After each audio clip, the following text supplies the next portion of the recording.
Sans se gêner sur Europe 1. 16h, 18h30, Laurent Ruquier. Bonjour et bienvenue sur Europe 1. Jusqu'à 18h30 aujourd'hui, pendant 2h30, vous aurez droit à Christine Bravo, Gérard Miller, Fabrice Eboué, Jérémy Michalak, Titoff. Et alors, je sais pas, vous avez des nouvelles de Pierre Bénichou? Il était dans les couloirs. Ouais. Écoute, il nous a insulté 2-3 fois, il s'est barré là. Donc, Je sais pas ce qu'il a. Bon Il cherchait un téléphone. Oui. Alors, non, il cherchait un téléphone, bordel. C'était comme ça qu'il a formulé exactement sa demande. mais qu'est-ce qui se passe alors? Je veux un téléphone, bordel. Il faut dire que c'est lundi, tout le monde a une mauvaise humeur. Hein. Gérard, il en peut plus du bouquin de Michel Onfray, dont il faut pas parler parce que ça lui fait trop de pub à Michel Onfray. On m'a dit que vous l'avez reçu samedi. Eh oui. Mais vous savez qui c'est, Michel Onfray? Oui, c'est... Non, vous le savez. Ben oui, c'est oui. le fiche caché que Nietzsche a eu avec Zavata. Vous le savez, ça. Non, mais ça, vous l'aviez déjà écrit. Je trouve que c'est une jolie définition. Freud et Zavata, Freud et Nietzsche et Zavata. Vous avez fait mieux, Gérard, vous avez fait mieux. Oui, je suis très content de ma formule. Et alors, il m'en veut beaucoup et il prétend que je l'ai répété un nombre incalculable de fois avant de lui sortir, le malheureux. Et vous, alors, Ça lui va Pierre, bien. qu'est-ce que vous foutez là depuis ce matin? Vous râlez, vous demandez un téléphone. Je trouve que vous parlez fort tous. Vous parlez trop fort, c'est pas la peine. Vous avez un micro qui amplifie, ça s'appelle un amplificateur, un micro. Donc vous n'avez pas besoin de crier comme ça. Je trouve que je ne sais pas si vous êtes très professionnel. Quant au petit Miller, et comment vous dites en parlant d'Onfray, ce malheureux, il tire à 200 000, ça va? Oh, même plus d'ailleurs. Il a dû la théologie, ça a dû attirer à 300 000. Ouais. 300 000 exemplaires d'un livre, Non, c'est pas mal. Pour la théologie, pas sur le Freud. Ça doit être 100 000 exemplaires. C'est ce qu'on souhaite à Christine. Bravo pour son nouveau livre. Qui sort aujourd'hui. Je te dis pas comment je les ai à zéro en vous entendant. Écoutez, moi je m'excuse. Un joli titre, Foudre, une auteure merveilleuse, Christine Bravo. Des photos de toi à poil à Un l'intérieur. sujet intrigant, une bonne attachée de presse, et les psychanalystes ne sont pas contre. Alors franchement, ça devrait marcher. Et moi je tenais à dire que de tous les livres que j'ai pas lus, c'est mon préféré. Moi, j'ai pas terminé parce que là, j'ai beaucoup de livres à lire, entre autres. Forcément, attendez votre position. Entre autres, celui de Michel Onfray. Je vous donne bien du plaisir, allez-y. Mais ça y est, je l'ai terminé. Mais en tout cas, celui de Christine, alors j'en suis à la moitié. Bon, alors évidemment, moi, je sais que cette histoire est un peu autobiographique. Pas du tout. Pas du tout. Aimer deux personnes à la fois, ça nous est arrivé à tous, y compris à vous. Mais en même temps ou, Oui, en même temps. Non, bien moi, sûr. mon papa et ma maman, personne à la c'est tout. Je préfère à tous les deux, comme disent les enfants. Ce qui est drôle, c'est que vous êtes mise, vous, dans la peau de l'homme. Ça t'est jamais arrivé, toi? Le plus souvent possible. Oh là là là. C'est vrai, c'est pourquoi vous êtes mis dans la peau du mec plutôt que de la fille? Je me suis mise dans la peau des deux, je vous signale. Non, d'accord. Le Enfin, narrateur Il y a deux personnages. mais ne me prenez pas pour un idiot. Le narrateur est un homme. Votre histoire à vous, c'est plus celle du mec. J'aurais bien aimé être un mec. Je m'en cache pas. Je l'ai un Eh petit bien, peu je été suis aussi. sûr que ce livre aura du succès parce que tu as tellement embelli depuis qu'il est paru, c'est-à-dire depuis ce matin. Ouais. Tu n'es plus la même. Tu es absolument superbe. Tu es plus belle qu'Onfray. Voilà. Je te jure. Moi, j'avais un bon truc pour Onfray. C'était. J'ai trouvé ce livre dégueulasse, en effet, parce que c'est de la critique de la psychanalyse, je la comprends, mais cette mise à sac de Freud est grotesque. Je disais, on voudrait donner aux gens l'envie de se faire psychanalyser, on ferait pas mieux. Merci beaucoup. J'ai un mail pour vous, Christine. Je vous envoie ce mail pour Christine. Je constate qu'elle est totalement victime de la mode avec la marinière. Je suis breton et j'en vois beaucoup des marinières, mais là, elle exagère. À chaque fois que je la vois, elle en a une. Elle n'a que ça à se mettre. Elle n'a que ça dans son armoire. Ouais. C'est pas possible. Chez Coé, c'est le festival de la marinière avec elle. Changez un peu, Christine. Et c'est vrai qu'aujourd'hui encore, vous avez une marinière. Mais oui, mais qu'est-ce que vous voulez? C'est pas tellement que c'est la mode, c'est que j'ai toujours aimé les marinières et les marinières sont devenues. Oh, je ouais. pense Non, mais avoir attends. lancé la mode. Non, mais attends de tirer à 500 000 exemplaires pour que ce genre de phrase puisse être intéressante. Parce qu'à partir de 500 000 exemplaires, tu peux dire ce que j'aime dans le café au lait, c'est un sucre et demi. On dit c'est pas croyable. Non, c'est inouï. Dans l'émission d'Arthur sur TF1 samedi soir, Christine Bravo déplorait d'avoir parfois la bouche de travers. C'est vrai, je vous ai vu dire ça. Oui. Elle a la bouche de travers. Sur le côté gauche, lors de certaines interviews. C'était juste pour lui dire que c'était pas gênant, vu que moi aussi je porte à gauche. C'est signé Robert, routier à l'international. À qui on va envoyer votre livre. Il le mérite quand même depuis le temps qu'il vous écrit. Une petite blagounette pour on va rire. Fabrice Eboué. Deux amis discutent ensemble. Le premier dit à son ami: si je couche avec ta femme, on sera encore amis? Non. Ah bon, alors on sera ennemis? Non. Alors on sera quoi? On sera quitte. Elle est pas mal, hein? C'est pas mal. Pas mal. J'ai gagné grâce à votre émission un voyage en Corse à l'hôtel Pinarello. Je suis en train de préparer mon voyage qui va se poursuivre par quelques jours supplémentaires à Bonifacio, Ajaccio, Piana, la réserve de la Scandola. Bref, merci beaucoup pour votre superbe cadeau.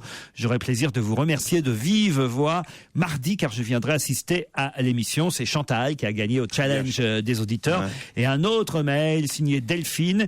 Alors elle avait gagné la croisière avec le boat sur, vous savez, un des fleuves de France. Elle avait choisi le Lot. Elle dit c'est une région magnifique. Malheureusement, le mauvais temps s'est invité aussi. Je profite tout de même de mon mail pour remercier Laure ou Laurette, qui est toujours très agréable au téléphone avec les candidats. Eh bien, j'espère que les candidats qu'on va avoir au téléphone maintenant diront la même chose. Est-ce que Laurette a été gentille avec vous? Célia et Christopher, bonjour. Oui, bonjour. Bonjour Laurent, bonjour à toute l'équipe. Et bonjour à toute la Dream Team de tous les jours. Bonjour. Célia est à Ablon, c'est bien ça? Tout à fait. Dans le Val-de-Marne. À côté d'Orly. Vous êtes plutôt pour le volcan et le nuage alors? C'est-à-dire que on a eu 5 jours de répit, effectivement. Sans avion, ça a été un vrai délice. Eh oui, mais ça a repris là maintenant. Eh oui, hélas. Mais quand vous avez acheté là-bas, vous saviez qu'il y avait un aéroport quand même. Oui, tout à fait. C'est pour ça que on n'avait pas le couteau sous la gorge, donc on n'a pas. Non, mais je comprends pas. Déménager du Bourget pour venir à Orly et acheter une maison à Roissy, je trouve ça vraiment, c'est vous qui courez après les avions quand même. Vous faites quoi dans la vie, Célia? Pardon? Vous faites quoi dans la vie? Elle est sourde, forcément. Oui, on entend plus rien. Vous faites quoi dans la vie, Célia? Je suis prof d'italien. Prof d'italien. Ah, qui parle italien autour de cette table pour vérifier? Come stai? Bene, grazie. Oui, d'accord, ok. D'accord. C'est une émission de spécialistes. C'est bon, elle parle italien. Christopher est à Conflans-Sainte-Honorine. Bonjour Christopher. Bonjour Laurent. Alors, qu'est-ce que vous faites vous? Moi je suis ingénieur chez un équipementier automobile. Très bien. Vous nous écoutez tous les jours, Christopher? Tous les jours. Et vous aimez Gérard Miller? C'est pas mon chroniqueur préféré en fait. On dit comme ça, évidemment. Moi, je me demande si on ne devrait pas prendre Michel Onfray parmi nos chroniqueurs. Ouais, ça serait pas mal. Hein, franchement. Vous verrez ce que c'est qu'un type sympathique, c'est vrai. Pourquoi il n'est pas sympathique, vous croyez? Je sais pas, non mais dès que je donne un avis sur Michel Onfray, vous me dites que je suis partisan. C'est pas parce que quelqu'un écrit des choses pour lesquelles vous n'êtes pas d'accord qu'il n'est pas sympathique. Je vous assure, écoutez, je suis prof à la fac de psychanalyse. Les livres contre Freud, je les connais depuis 110 ans où la psychanalyse existe. Mais non, mais il y en a eu de tout. Ça vous énerve, hein, Gérard? Celui-là, un livre qui présente Freud comme couchant avec sa belle-sœur, cocaïnomane, pervers, dormant pendant les séances, faisant payer ses enfants. Mais en plus, mais qu'est-ce qu'il y a de grave? Oui, qu'est-ce qu'il y a de grave? Qu'est-ce que ça change qu'un psychanalyste ferait tout ça, puisqu'un psychanalyste entend sans arrêt ce genre de choses, et qu'un psychanalyste ne croit pas à la normalité. Donc c'est absolument ridicule d'attaquer Freud là-dessus. On peut attaquer Freud là-dessus pour ses dérives, mais oui, il est attaqué là-dessus. Il est attaqué sur le fait que de son cas, et de son propre cas, qui est effectivement assez spécial, il a fait une généralité. C'est ça, il considère que c'est le seul dans l'humanité à vouloir coucher avec sa maman, et que c'est pour ça qu'il a inventé le complexe d'Oedipe. Mais c'est d'une connerie qui dépasse l'imagination. Je vais vous dire exactement. Dire qu'une l'œuvre d'un homme est nulle parce qu'il a des défauts de comportement, si tant est que ces défauts soient vrais, c'est ridicule. On pourrait, à contrario, dire qu'un homme qui a un comportement formidable, son œuvre n'est pas nulle. On pourrait dire, Hitler, en fait, le nazisme, bon, on peut ne pas être d'accord, mais ça vient quand même d'un homme qui aimait les petits oiseaux, qui était très gentil avec sa mère et qui faisait de la peinture à l'eau. Bon. Alors donc, Hitler est un type bien. Donc Freud, parce qu'il est cocaïnomane, qui baise sa belle-sœur, qui veut... Bon, je sais pas, en fait, de toutes les conneries. Enfin, cocaïnomane, ça, que tout le monde a fait, baiser sa belle-sœur, tout le monde l'a fait, en plus. Hein, non, mais si t'as pas de frère. Non, mais ma femme a une sœur. Mais oui. Et je voudrais bien. et je vais te dire un truc, elle veut jamais. Christopher, alors c'est qui votre chroniqueur préféré si c'est pas Gérard? C'est Pierre Bénichou. Ah, bah voilà. Eh oui, encore. Voilà. L'éternel Pierre Bénichou. Sans augmentation de consommation. Un baiser sur la bouche, pour Célia, Et moi, c'est Christine Bravo. Ah, On va vous offrir son livre, alors Foudre. Bah, en tout cas, si on me l'offre pas, je vais m'empresser de l'acheter. Ah bah alors on vous l'offre pas. On en tient une. Ah non, ne dites pas ça. Bon, en tout cas, on va voir si vous êtes vraiment fidèles tous les deux à l'émission. Si vous nous écoutez régulièrement, c'est bien simple. Oui. On va savoir si vous répondez à cette question. On va jouer quand? Après la pub. Yeah. On est bien tous ensemble sur Europe 1 jusqu'à 18h30. Vous êtes en compagnie de Monsieur Laurent Ruquier de ses complices. Pourquoi? Pour On va se gêner, c'est parti, la séquence avec les auditeurs. On joue avec l'actualité. Europe 1, on va se gêner. Attention, challenge. Auditeur contre chroniqueur. Célia, Christopher, vous voulez savoir pourquoi vous jouez? Oui. Bah oui. Pour un week-end de 2 nuits à l'abbaye de Sainte-Croix, un hôtel 4 étoiles relais et château de Salon de Provence, un accueil VIP, 2 nuits en demi-pension au cœur du vignoble provençal. Prêt? C'est pas gagné. Prêt. Alors attention, c'est très simple, très facile. Où peut-on voir actuellement et depuis peu Flock et Raspoutine? Où peut-on voir actuellement et depuis peu Flock et Raspoutine? Au cinéma? Au cinéma. Il y a un film qui vient de sortir hein, qui s'appelle Flock et Raspoutine. Nuremberg. À Nuremberg. Pardon? Nuremberg, Moscou. À Nuremberg, à Moscou. Non plus. On en tient des bons là. Pourtant, on les a vus à la télé ce week-end, hein, Flock et Raspoutine. Ah ouais. L'ourson polaire. Ah oui, alors, mais la question c'est où peut-on voir Flock et Sur Raspoutine? la banquise? Non. Ça c'est bien tenté. Au ça. zoo à Shanghai. Ah, non, non. Sur la banquette arrière. Ah, non, non, non. Ma question c'est où peut-on Au voir? parc d'Antibes. Allez, je vous l'accorde au Marineland d'Antibes. Bonne réponse de Christopher. C'est normal, elle l'a laissé gagner. Elle l'a laissé gagner. Elle pouvait pas, en habitant en Orly, en se plaignant des avions, aller à Salon de Provence, où il y a tous les mirages, tous les. Vous savez que c'est la base de l'aviation. Oui, mais l'abbaye de Sainte-Croix est insonorisée, Pierre. Les chambres sont d'un calme, alors. Absolu. Voilà, il faut pas ouvrir la porte-fenêtre, c'est tout. Non, c'est un superbe hôtel relais et château du XIIe siècle, entièrement Il restauré. y avait déjà des relais châteaux au XIIe siècle. Mais non, c'est devenu un relais château. Ça a été aménagé en hôtel-restaurant. Il y a une vue imprenable jusqu'à la mer. C'est à 10 minutes de la cité de Nostradamus, quand même. Hein. Alors, bah oui, parce que Nostradamus, oui. c'est Salon de Provence, Nostradamus. Bien sûr. Ah oui, évidemment. bien sûr. Séjour à l'abbaye de Sainte-Croix, gagné par Christopher. Bravo, Christopher. Et effectivement, c'est un couple d'ours polaires, pas forcément des oursons, hein. Ils sont déjà bien gros. Moi, je les ai vus à la télé ce week-end. Ils viennent d'Allemagne et Nuremberg, justement. Flock et Raspoutine ont pris leur quartier dans un enclos de 2200 mètres cubes. On les voit. Alors, ce qui est génial, c'est que les enfants peuvent se coller contre la vitre et quasiment toucher à travers la vitre les gros ours blancs. Et C'est bien. ils sont énormes. Vous n'avez pas vu les images à la télé ce week-end? Si, moi, j'ai vu. Vous avez relu tout Freud, Gérard. Je sais. Ce week-end, ah oui. Pour voir le Non, moment moi, où il j'ai décrit vu, la scène avec sa J'ai sœur. vu Christine Bravo à la télé, mais c'est tout. Ça n'a rien à voir avec un ours, hein, attention. Ah, mais avec la bouche de travers, elle a confondu peut-être. C'est vrai que c'est Marineland avec ses marinières, Christine, un peu. Hein. En tout cas, Célia, moi, je vous envoie mon roman. Ne l'achetez pas. Voilà. Oh, écoute, tu vas Et pas. Ah ben, vous êtes trop gentil, mais c'est vrai que j'ai beaucoup d'admiration pour vous et je trouve que vous êtes quelqu'un vraiment de très cultivé et de très très très drôle en même temps. Pas étonnant que t'aies pas gagné à ce concours. Et on trouve ça dans le livre de Christine, à la fois de l'humour et aussi de la culture. Ça s'appelle Foudre, c'est chez Fixo et vous ne le regretterez pas. On vous l'offre, Célia. Merci beaucoup, c'est très gentil, Laurent j'en remercie. Oui, Christopher. Ouais, avant de vous quitter, je voulais faire un gros bisou à ma chérie que j'aime et passer le bonjour à Momo le routier qui porte à gauche aussi. Qui, à mon avis, va passer une bonne après-midi grâce au retour de Christine Bravo parmi vous. Eh ben, on vous embrasse, Christopher. Merci, Célia aussi. Comment bien commencer sa semaine? Vous restez à l'écoute d'Europe 1 et vous restez surtout à l'écoute d'On va se gêner avec Laurent Ruquier. Contre toute attente, quel pays a acheté le plus de billets pour la Coupe du Monde de football, pour le mondial qui se joue en Afrique du Sud? Les États-Unis. Les États-Unis. Bonne réponse De Pierre Bénichou. Comment vous savez ça, Pierre? Parce que contre toute attente, j'ai bien su que c'était un pays où le football n'était pas roi. 64 matchs et il reste des billets, hein, il faut vous le dire quand même. Non. Ah bah si vous pouvez encore en acheter, Pierre. C'est qu'on part tous les deux, Pierre. Hein. Oui. C'est pas vrai. Ah bah oui. Non, c'est pas vrai. Je voulais pas le dire devant le petit Michelin. Mais non, il peut pas. On lui avait proposé en premier. Et... Non, d'abord il y a moi, ensuite il y a eu Titoff qui pouvait pas non plus. Moi, je ne pouvais pas à cause de mon bébé. Et il restait Pierre. Non, moi, il m'a proposé, moi aussi. Ah, toi aussi Ouais. Non, mais Après, regardez, les blancs et les c'est noirs pas sont vrai, des mon gens Pierrot ensemble. vous a proposé en premier. Il va y en avoir plein sur place, toi. Tais-toi. Moi, je m'en fous, mes patrons parlent pour moi, les vrais.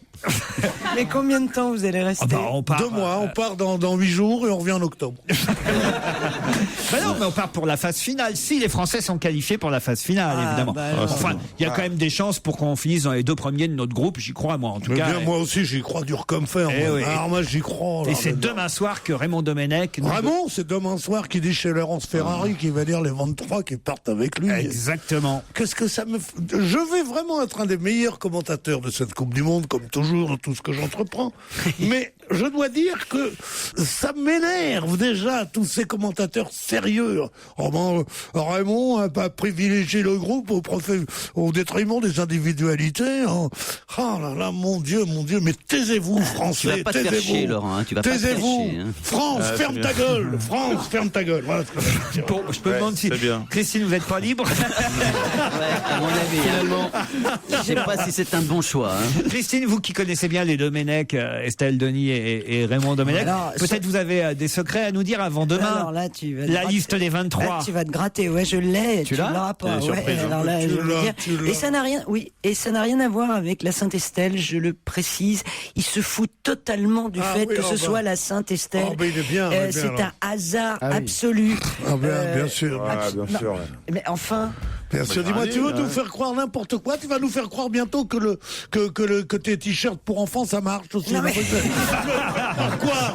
Tu vas nous faire aussi croire que t'as écrit un livre et tout ça? Mais non, mais ça va il pas. avait décidé bien longtemps à l'avance de cette date et il n'avait pas fait attention que ça tombait le jour de la Sainte-Estelle Non. dont il se fout, qu'il ne, Pas possible. qu'il ne fête pas, qu'elle ne fête pas Tu crois pas elle-même. au sein? Ah, écoute. Tu crois pas au sein? On m'a dit que c'était le roi des nichons. Non, mais je comprends pas. Non, mais vraiment. N'importe et quoi. tout- Mais tu te rends compte de ce que tu dis? Ah oui, c'est affreux de dire ça, mon Dieu. Est-ce qu'il peut m'attaquer? Mais l'affaire Onfray, c'est une rigolade. Écoutez. Non, mais j'ai dit ça. Pas possible. Déjà, on a déboulonné Freud, alors on va dire, on va aussi bientôt Domenech. on va dire. Ensemble, c'est le dernier single de Cœur de Pirate. Vous savez, la jeune québécoise blonde qu'on a aussi entendue avec Julien Doré en duo. C'était le single précédent. Maintenant, c'est Ensemble, toujours extrait du même album. Et c'est la suite, on va gêner sur Europe 1 avec Laurent Ruquier. À ses côtés aujourd'hui, Pierre Bénichou, Fabrice Eboué, Jérémy Michalak, Gérard Miller, Titoff et la belle Christine Bravo.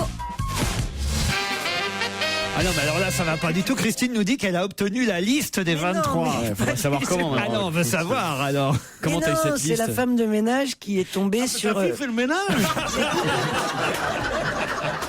Ah, tu es con.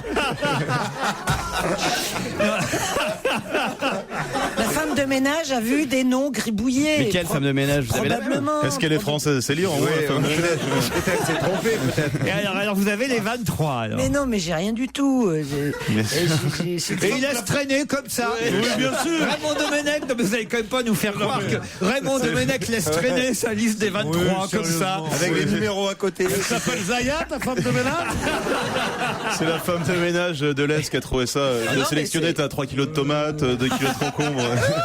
Ah oui, C'est la liste de courses sur le frigo, tu sais. Non, c'était un dîner en fait. Il y a des filles aussi. Il y a des noms de filles. Non mais sérieuse, Christine. Mais non, je l'ai pas, bien sûr que non, sinon je vous le dirais pas. Oh, elle fait sa modeste. Elle fait sa modeste. Ah ouais, en fait c'est fou, elle a le scoop. Mais pour qu'est-ce que ça peut vous foutre? Ben, parce qu'il y a toujours un footballeur qu'on n'attend pas, qui est annoncé au dernier Ah bah moment. ouais, il y en a un. Ouais. Alors c'est qui? Il y a toujours un mec qu'on connaît pas surtout. Eh ben, moi, je ne le connais pas, donc je ne connaissais aucun des noms. Donc un mec qui prend personne de Marseille, déjà, c'est vraiment pas un bon sélectionneur. J'espère qu'il va prendre Valbuena quand même. Bah, j'espère. Il est sur la liste. J'ai vu Ribéry. Ah, il y a Ribéry sur la liste. J'ai vu Ribéry, mais ça, c'est un scoop. Alors, c'était la liste de Domenech ou de la mondaine? Non mais Ribéry, il y va forcément, ça c'est sûr. Ouais. Thierry Henry aussi, non? Ah, Thierry Henry, non. Comment ça, non? Pas sûr. Hein. Bah, c'est quand même lui qui nous a En qualifiés. Afrique du Sud, on est bien obligé d'en mettre quand même. Benzema, Ouais. il y est. Ah non, Benzema, je crois qu'il ira pas. Ah ben moi je vous dis qu'il y est. Alors, moi, Benzema, il ira pas? moi je prends le pari qu'il ira pas, Benzema. Alors tiens, on va commencer à être en désaccord, mon petit Thierry. Ah non, Benzema, il va pas y aller. Oui, Thierry. Il joue pas au Real. Mais Henry non plus, il joue pas au Barça. Oui, il joue pas, mais c'est le Encore moins, capitaine. il joue encore moins. Oui, mais c'est le capitaine et c'est lui qui nous a qualifiés quand Ouais, même. mais il y a Cissé, Anelka. Non, il viendra pas, Henry. Ah, si, Thierry Henry ira. Et Djibril Cissé aussi. Ah, Djibril Cissé, c'est un bon choix, ça. Ah, vous croyez? Ah, mais il est formidable, il est étincelant, Djibril Cissé, même s'il a des matchs où il est pas très bon. Là, je parle aux amateurs. C'est vrai qu'on va se faire chier pendant 3 mois, putain. Le pire, c'est pour Laurent sur place. Hein. Ah, ça va être Moi, c'est terrible, marrant, le terrible, football, terrible. ça me passionne, mais j'arrive pas à m'y intéresser. Tu vois ce que je veux dire? Quittons le foot pour une question alors là qui m'a intéressé, c'était dans le Parisien ce week-end, dimanche, je savais que c'était les portes ouvertes de la SPA. Ce week-end, on pouvait adopter des chiens, des chats, je sais pas si vous avez vu ça. Porte ouverte. Si, j'y suis allé. Ah oui, Il a fait un petit Vietnamien. Non. Pour amuser les animaux à la maison. Et t'aimerais qu'on dise ça des gens de ton pays?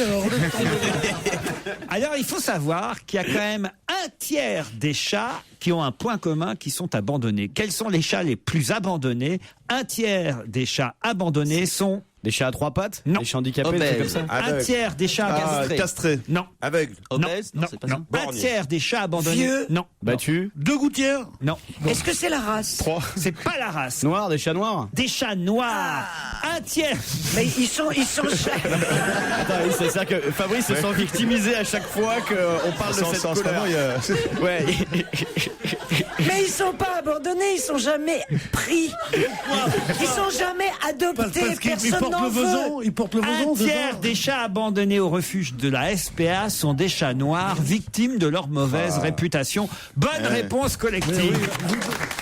C'est fou. Vous savez chanter comme Giscard d'Estaing? Non. Je cherche fortune tout autour du chat noir. Tu te souviens pas de cette chanson? Non, c'est quoi? Il a joué à l'accordéon, mais où vous étiez dans les années 40? T'imagines 8 heures d'avion avec ça? Comment ça va être bien? Un tiers de nos chats abandonnés sont des chats noirs. Il y a des a priori dans notre pays. L'inconscient collectif fait qu'on ne garde pas le chat noir. Et 10 heures d'avion pour le mettre, tu crois pas que... tu diras pas si je ronfle, hein? Non, parce que moi, je serais en business, moi. Ils sont en business. Et on est en classe économique? Vous, oui.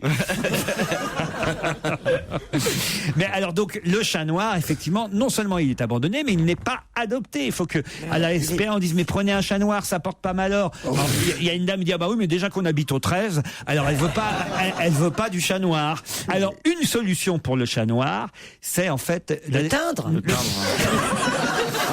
raser lui. Tu vas chez Jean-Louis David, faire une couleur. Ou un petit body bravo Hollywood, sinon. Mais attends, il y a des noirs qui se blanchissent. Aller donc, se faire adopter. Mais oui.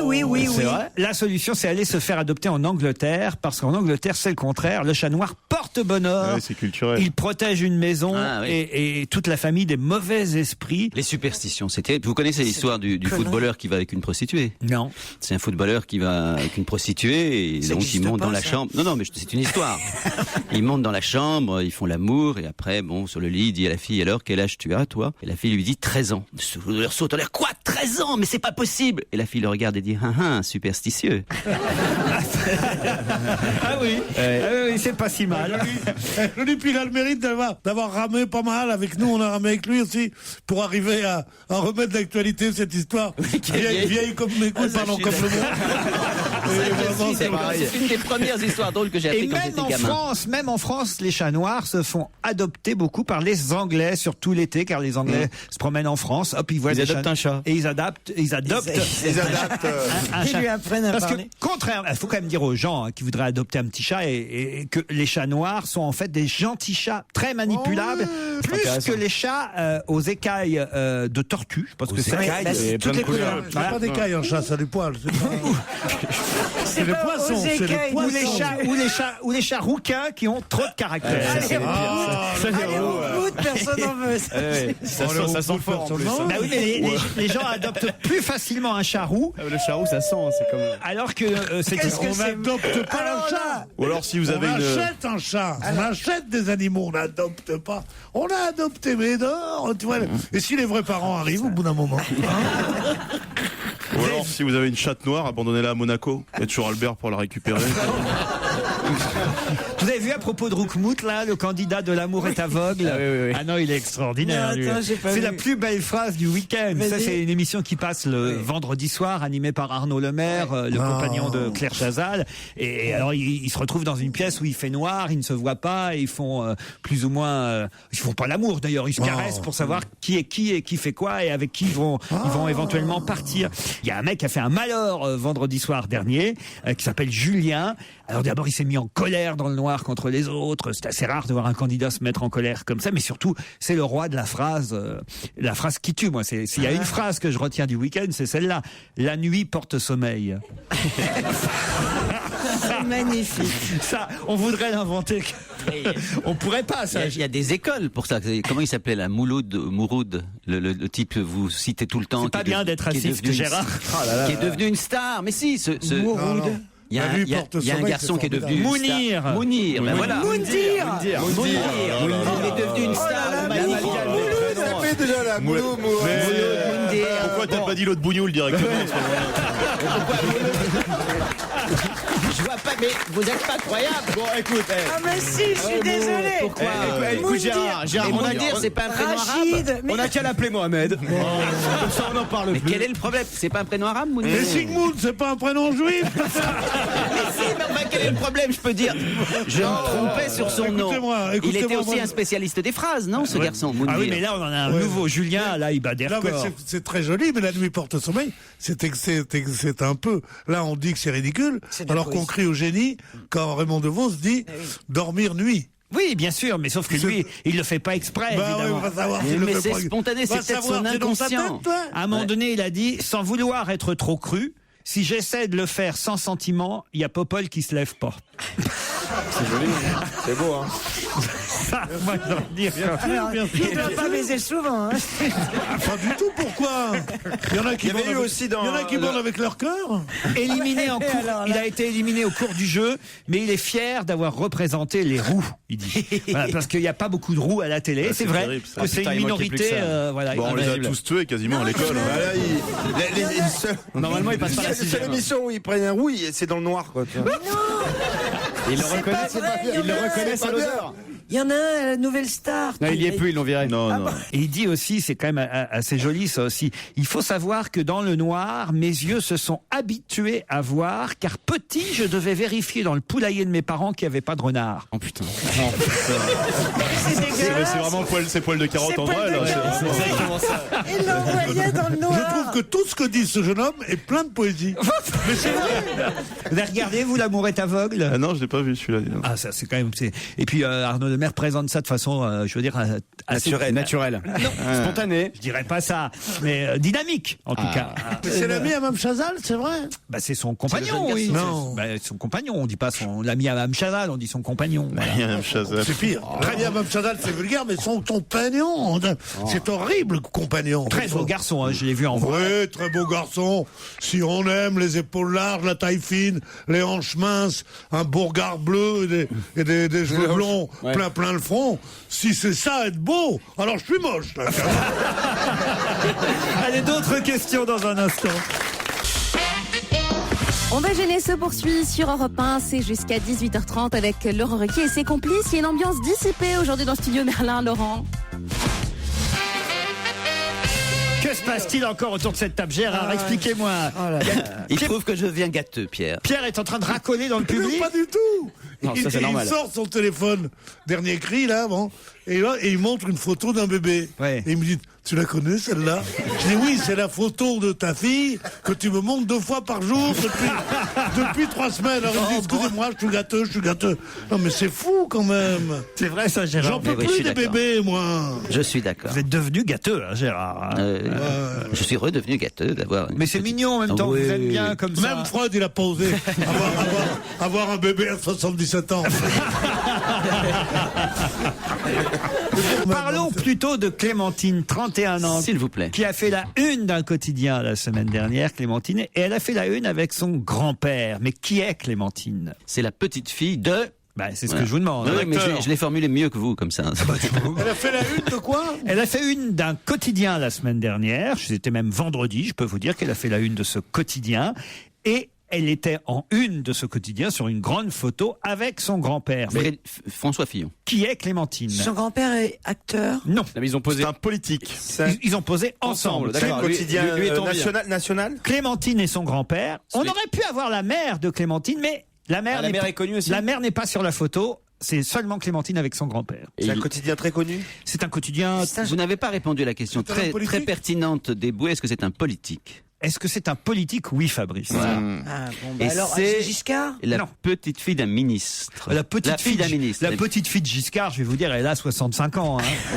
Elle s'appelle pas Clémentine, elle s'appelle Léontine.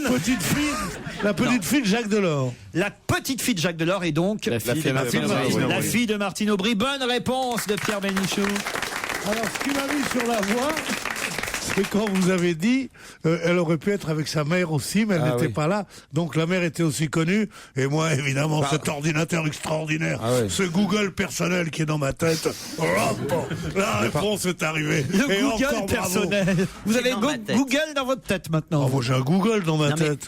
Jamais on fera un objet électronique qui sera aussi compliqué, aussi bien fait que le cerveau humain. Je me demande si c'est dans le bouquin de Christine Bravo. Ça va pas En tout cas, la une de La Croix, Clémentine, 31 ans, diplômée d'HEC, titulaire d'une licence d'histoire de l'art et d'un DEA d'économie publique, posait avec son grand-père Jacques Delors. On apprend d'ailleurs qu'elle est directrice adjointe de l'auditorium du Louvre à 31 ans. On remonte beaucoup Jacques Delors actuellement parce que l'Europe va très mal. Et c'est amusant que ce soit pour ça qu'on soit allé chercher Delors, le père de l'Europe ou un des pères de l'Europe, quoi. Au moment où justement l'Europe montre quand même qu'elle a du plomb dans elle. C'est pas grave. Qu'est-ce que vous dites, Pierre? On coupera, c'est pas grave. Moi, je crois qu'il faut que tous se défoulent et puis on coupe ce qu'il y a en trop. Non, mais c'était pour évoquer quand même la période difficile dans laquelle l'Europe entre, qui est quand même une ça période aussi, on coupe. qui montre quand même que le libéralisme se porte mal. Alors là, je sais pas ce qui s'est passé chez Pierre, parce que vous vous souvenez que la semaine dernière, c'était tout l'inverse. il avait un passage à vide, et alors là, il nous revient en forme ce lundi. Alors je ne sais pas pourquoi. Une semaine de Paris. Qu'est-ce qui s'est passé ce Il est allé week-end? faire sa petite cure ce week-end, du j'ai fait dimanche. Mon week-end, c'était un week-end, tu sais, beaucoup de méditation, beaucoup de visites dans les cimetières, des analyses médicales, des trucs comme ça. Ah mais c'est ça. Vous êtes rassuré parce que vous êtes en forme. Mais non, pas du tout. Je les ai faites ce matin, c'est toi. C'est ça, alors. Essaye de conjurer le mauvais sort. C'est ça, parce que moi, le téléphone. Bien sûr. Ah là là là. Ah, mais vous êtes arrivé, on se demandait ce qui se passait. Vous hurliez dans toute la station. Un téléphone. Bordel. Qu'est-ce que t'attends comme résultat, les gamma GT? J'attends pas les résultats, mais le gamin GT, tu penses, c'est beaucoup plus grave que ça. Mais moi. Pierre, à ton âge, on t'avait dit de mettre des capotes aussi.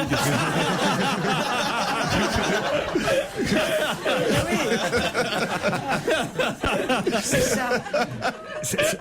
Vous avez mis une jeune femme enceinte, Pierre? Mais non. Zaya. Quand tu dis autant de fois mais non, un seul aurait suffi. Hein, c'est qu'il y a quelque chose. Michel Sardou, vous vous souvenez, on en a parlé la semaine dernière à propos de sa nouvelle chanson Être une femme 2010. Ça y est, on l'a sur Europe 1. Le premier extrait de son album, et puis après, attention, faudra être patient, l'album ne sortira que le 30 août, en plein été. Mais en attendant, on a déjà une femme 2010. Votre rendez-vous divertissement de l'après-midi se poursuit sur Europe 1 sans va gêner. C'est Laurent Ruquier et ses questions sur l'actualité.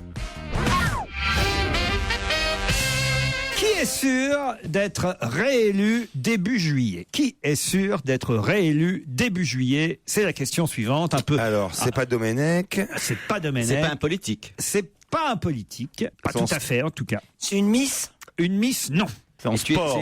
On peut l'appeler comme ça si vous voulez, mais enfin. C'est réélu par le peuple dans une élection légale? Non, ça non, c'est pas par le peuple. C'est élu par un conseil d'administration? Oui, exact. C'est un conseil. Ah, c'est la nouvelle patronne de Miss France. C'est-à-dire Sylvie Tellier. Sylvie Tellier. Eh oui, pas du tout. Ah bon?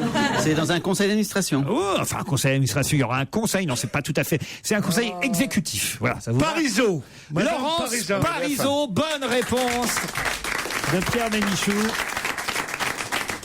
En effet, les candidats avaient jusqu'à samedi dernier pour déposer leur dossier de candidature. Or, seule Madame Parisot a fait acte de candidature. Elle n'a pas de candidat ou de candidate adverse, si bien qu'elle est sûre d'être réélue début juillet à la tête du MEDEF, la patronne des patrons. C'est curieux, ça, quand même, qu'il n'y ait pas d'autre. Ben oui, parce que Madame de Menton avait l'air bien remontée. Elle est pas mal, Madame de Menton. Là, Il se connaît en Menton, lui. c'est la mère des frères Bogdanov, Madame de Menton. Les blagues sur les montants, on arrête avec Pierre aujourd'hui. On va pas le C'est prendre. quand il faudrait qu'elle se marie avec Delajoux? Madame de Menton, elle est tellement antipathique qu'elle rend Parisot presque sympathique. C'est étonnant. Mais elle n'est pas antipathique. C'est marrant que les gens qui pensent pas la même chose que vous sont antipathiques. Elle n'est pas antipathique. Je ne suis absolument pas d'accord avec aucune de ses idées, Madame de Menton, mais on peut tout dire d'elle sauf qu'elle soit antipathique, Gérard. Écoutez, je l'ai vu en débat avec Mélenchon il y a pas très longtemps. Ouais. Même Mélenchon paraissait sympathique à côté, donc c'est bien la preuve. Et pourtant, Mélenchon, je partage ses idées, vous voyez. Non mais Gérard, vous êtes terrible quand même. Ah non, vraiment, je l'aime beaucoup, Madame Non, de Menton. mais non, mais tu Depuis vois le pas la baron Sellière, c'est celle que je différence préfère. entre un adversaire et quelqu'un d'antipathique. Mais non, Gérard, c'est vrai. Elle est cassante, elle est c'est drôle.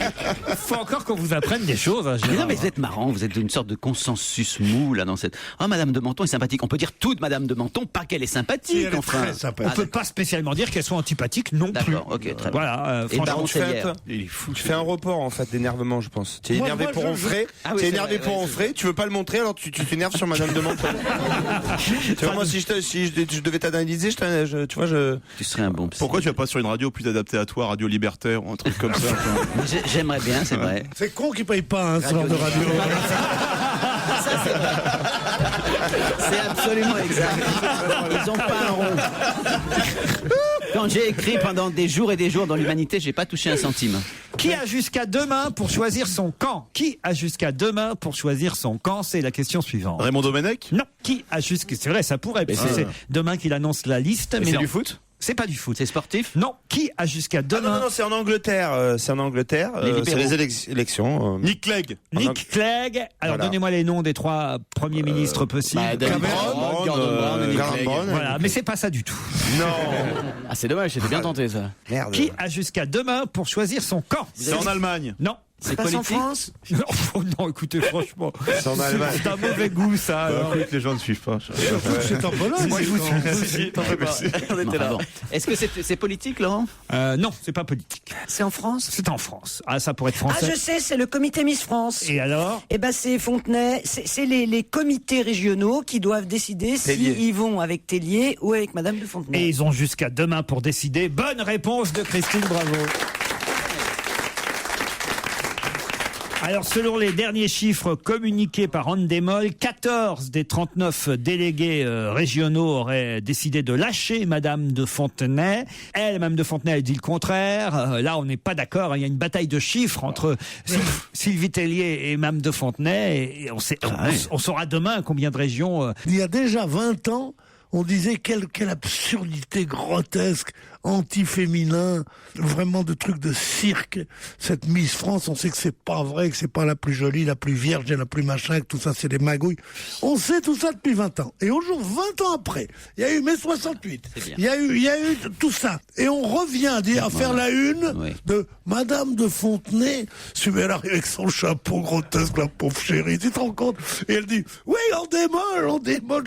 On démole, mais qu'est-ce que ça veut dire? C'est un producteur producteur de télévision de bas de gamme. Oui, c'est Monsieur Endemol, oui. Alors, Monsieur Louis Endemol. Ouais. Alors, Endemol, à qui elle avait vendu son concours. Mais qu'est-ce que c'est que ce concours? Enfin, je trouve ça odieux de s'intéresser à ces conneries. Et il y a 15 délégués régionaux. On dit que Sylvie Tellier, qui est là avec son C'est ce qui est énigmatique, Laurent, c'est comme vous qui est quand même un animateur de premier plan. Voilà, on vient de traverser un tunnel interminable et vous êtes là, vous faites sombrer votre émission et vous avez le sourire. Je l'aime, mon Pierrot. Mon Pierrot vous aveugle. Il a peur de se retrouver tout seul en Afrique du Sud. L'amour vous aveugle. J'ai regardé le visage du public, mais atterré. Enfin, Non, tout le monde pensait finalement il a raison, on n'en a rien à foutre de cette guerre des Miss, c'est vrai. Mais ça tenait en une phrase, ça. Oui, Un jour, j'étais jeune et je pensais faire ma vie comme ça, dans la littérature, comme ça. J'ai dit, j'aurais des ennemis. Et je rêvais d'ennemis comme toi, quoi. Aussi facile à balayer d'un coup de patte pour en rendre compte. C'est lui qui me dit, tu peux développer, genre, je suis gâteux, mais tu te rends pas compte que moi, gâteux, je suis beaucoup moins que toi, super éveillé, connard. Il est facile à réveiller, en fait. Il y aura des Miss Bis, en tout cas, c'est ce que dit Madame. Des Miss Bis. Non, des Miss Bis, parce qu'elle n'aura pas le droit de les appeler Miss France, évidemment. Alors, il faudrait qu'on trouve un nom à la place. Les Genevievettes, comment on pourrait les appeler? Les Fontenettes. Les femmes fontaines. Les femmes fontaines. Quelle horreur. Non, c'est bien. Christine, si vous deviez choisir, vous êtes appelée par les deux comités, celui de Miss France Endemol, mais pas pour défiler. pour être dans le jury, ou celui de Mme de Fontenay. Lequel vous dites oui à celui qui propose le plus? Comme d'habitude. Voilà ma réponse. maintenant que tu es TF1, tu n'oses plus finalement donner vraiment ton avis. Elle fait plus partie de notre bande, c'est la bande à Coé. Ça y est. C'est la Ah non, bande mais à c'est vrai, comment on peut être dans deux bandes à la fois? Ça, je comprends pas. C'est la bande à Coé. T'imagines quelqu'un qui soit, c'est Stéphane Il Bern, est par sympa de exemple, nous la laisser encore. Hein. ou chez Bouvard et chez Ruquier. Et tu remarques, elle vient ici quand elle a un truc à vendre. La première fois, c'est les trucs pour bébé. Ouais. Ensuite, c'était ses crèmes à la con pour le visage. Maintenant, c'est un bouquin. C'est vraiment quoi. C'est le marché aux puces, Christine. C'est quoi la prochaine fois? C'est quoi le prochain produit dérivé? Nous, on vient pour participer à l'émission. Toi, t'es la bande à Jamel quand même. Ah, je fais les deux, moi. Ah ouais. Je pense que Gérard, il va vite réaliser qu'il est tout seul. Moi, je suis tout seul. Allez, on se retrouve dans un instant après les titres de 17h. Exactement. Laurent Ruquier sur Europe 1. On va se gêner. C'est la deuxième heure dont on va se gêner. Ils sont bêtes. Ils me font rire, je suis désolé. Autour de la table, Christine Bravo, Pierre Bénichou, Gérard Miller, Titoff, Fabrice Eboué et un des meilleurs animateurs du PAF, Jérémy Michalak. Mais ça me fait bien mal. Hein. Ah, ils sont jaloux. Ça alors. me fait bien mais qu'est-ce mal, qu'ils sont jaloux alors? Lisez François aujourd'hui à la question que pensez-vous de la jeune génération d'animateurs? Il n'y en a pas tant que ça qui perce. Je trouve que Yann Barthès a un vrai talent. Michalak aussi sort du lot. Je suis Quand il dit perce, il est au premier degré. Hein. Ben voilà, non mais c'est plutôt sympa de citer un camarade. Vous auriez voulu que je vous cite vous, Christine Bravo? Non, parce mais que je vous cite parmi les écrivains, vous pas parmi les animateurs ou les animatrices. Bon, je peux voir la ligne là? Ils ont coupé. C'était pas assez populaire, écrivain et tout. Quelle jalousie, ils sont tous jaloux, hein, Gérard. Pas vous, hein. Non, mais Eboué est un bon animateur aussi. C'est pas un animateur, Fabrice Eboué. Il essaye d'être humoriste, il va pas en plus essayer d'être animateur. Mais Michalak est quoi, au fond? J'en sais rien. Je te dis, j'en sais rien. Producteur. C'est un très bon producteur. Ah, vous voyez déjà. À ta place, j'en ferai pas tellement, hein, parce que vraiment, quand on pense Christine Bravo chez Coé, c'est un peu comme Simone de Beauvoir chez Ardisson. C'est pas possible. Mais vous êtes vraiment con, hein, parce que... On n'est pas con, on n'est pas plus con que d'autres. Non, oui, je sais que ça... On fait C'était un compliment. Oui, c'était un compliment. On n'est pas vraiment plus con que toi, tu vois. C'était une vacherie pour un de mes employeurs principaux qui me fait vivre. Mais comment tu vas faire pour la promotion de ton livre, parler littérature, etc. Oui, c'est un livre vraiment engagé. Et puis je travaille chez Coé aussi.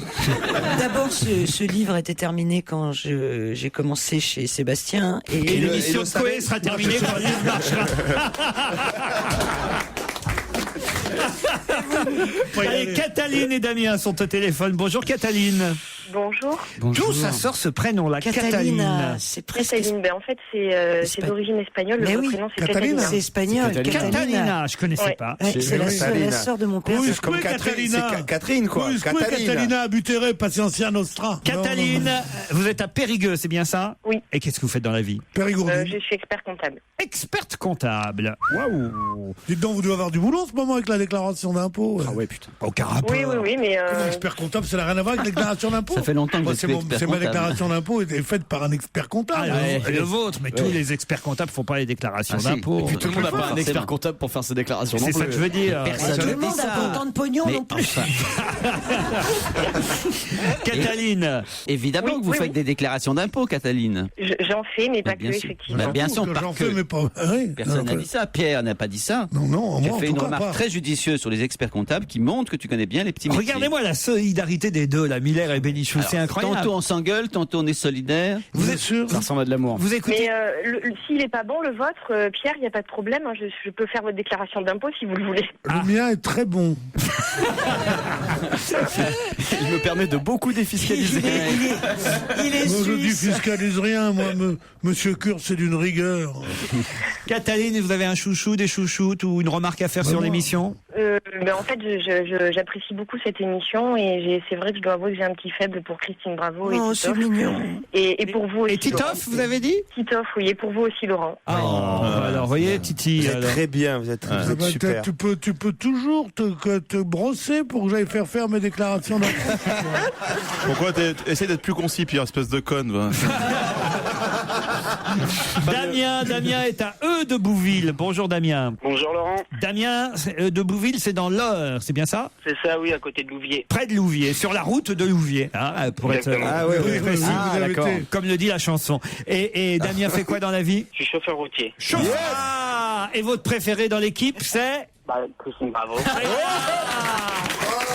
C'est marrant, il y a qu'à écrire des bouquins, quoi, hein. Damien Routier, entre quelle ville et quelle ville, faites quel parcours? Je fais de l'international, je fais beaucoup d'Italie. Beaucoup d'Italie internationale. Et vous transportez quoi, Damien? De tout, de tout. Ouais, un peu de Cocaïne, tout. héroïne, pas de... Voilà. de tout, de tout. Sophia Loren. J'essaye de varier un peu. Sophia Loren. Enfin, Pierre. D'abord, c'est- Moi, je fais beaucoup d'Italie aussi, Sophia Loren, Claudia Mais c'est Cardinal. n'importe quoi, enfin franchement. D'abord, elles sont pas transportées par des chauffeurs si, routiers. si. Ensuite, Sophia Loren, elle a une barbe longue comme ça. Enfin, je Elle veux a dire. une barbe longue comme ça, elle est superbe, Je sais Sophia pas, Loren. dites Monica Bellucci, faites-vous moderne, quoi, Ah, Pierre. Monica Bellucci, oui, d'accord, bah, elle lui rend le double 6, Sophia Loren, Monica Bellucci. Alors attention, voici la question qui va vous emmener peut-être à l'abbaye de Sainte-Croix pour un week-end VIP, 2 nuits en demi-pension, 2 petits déjeuners, 2 repas sur la terrasse panoramique avec vue sur la mer. Le relais château de Salon de Provence vous accueillera si l'un ou l'autre, Cataline et Damien, vous répondez à cette question. Si vous envoyez un SMS au 0039 33 51 86 30 91. À Eh, qui dis donc.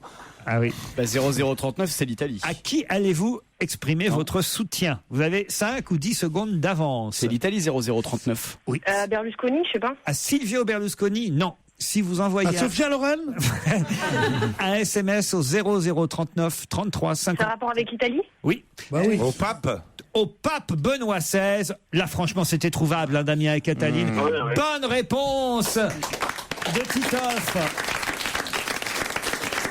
Et oui, un SMS de soutien. Ce texto. C'est super con d'envoyer un texto au pape. Non, je vais le faire. tiens. À qui t'envoie un texto? Au pape. Mais oui, c'est pour exprimer sa solidarité envers super chic, hein, je vais le Benoît faire tout de XVI. suite. Voilà, à cause des scandales de pédophilie qui secouent l'Église catholique.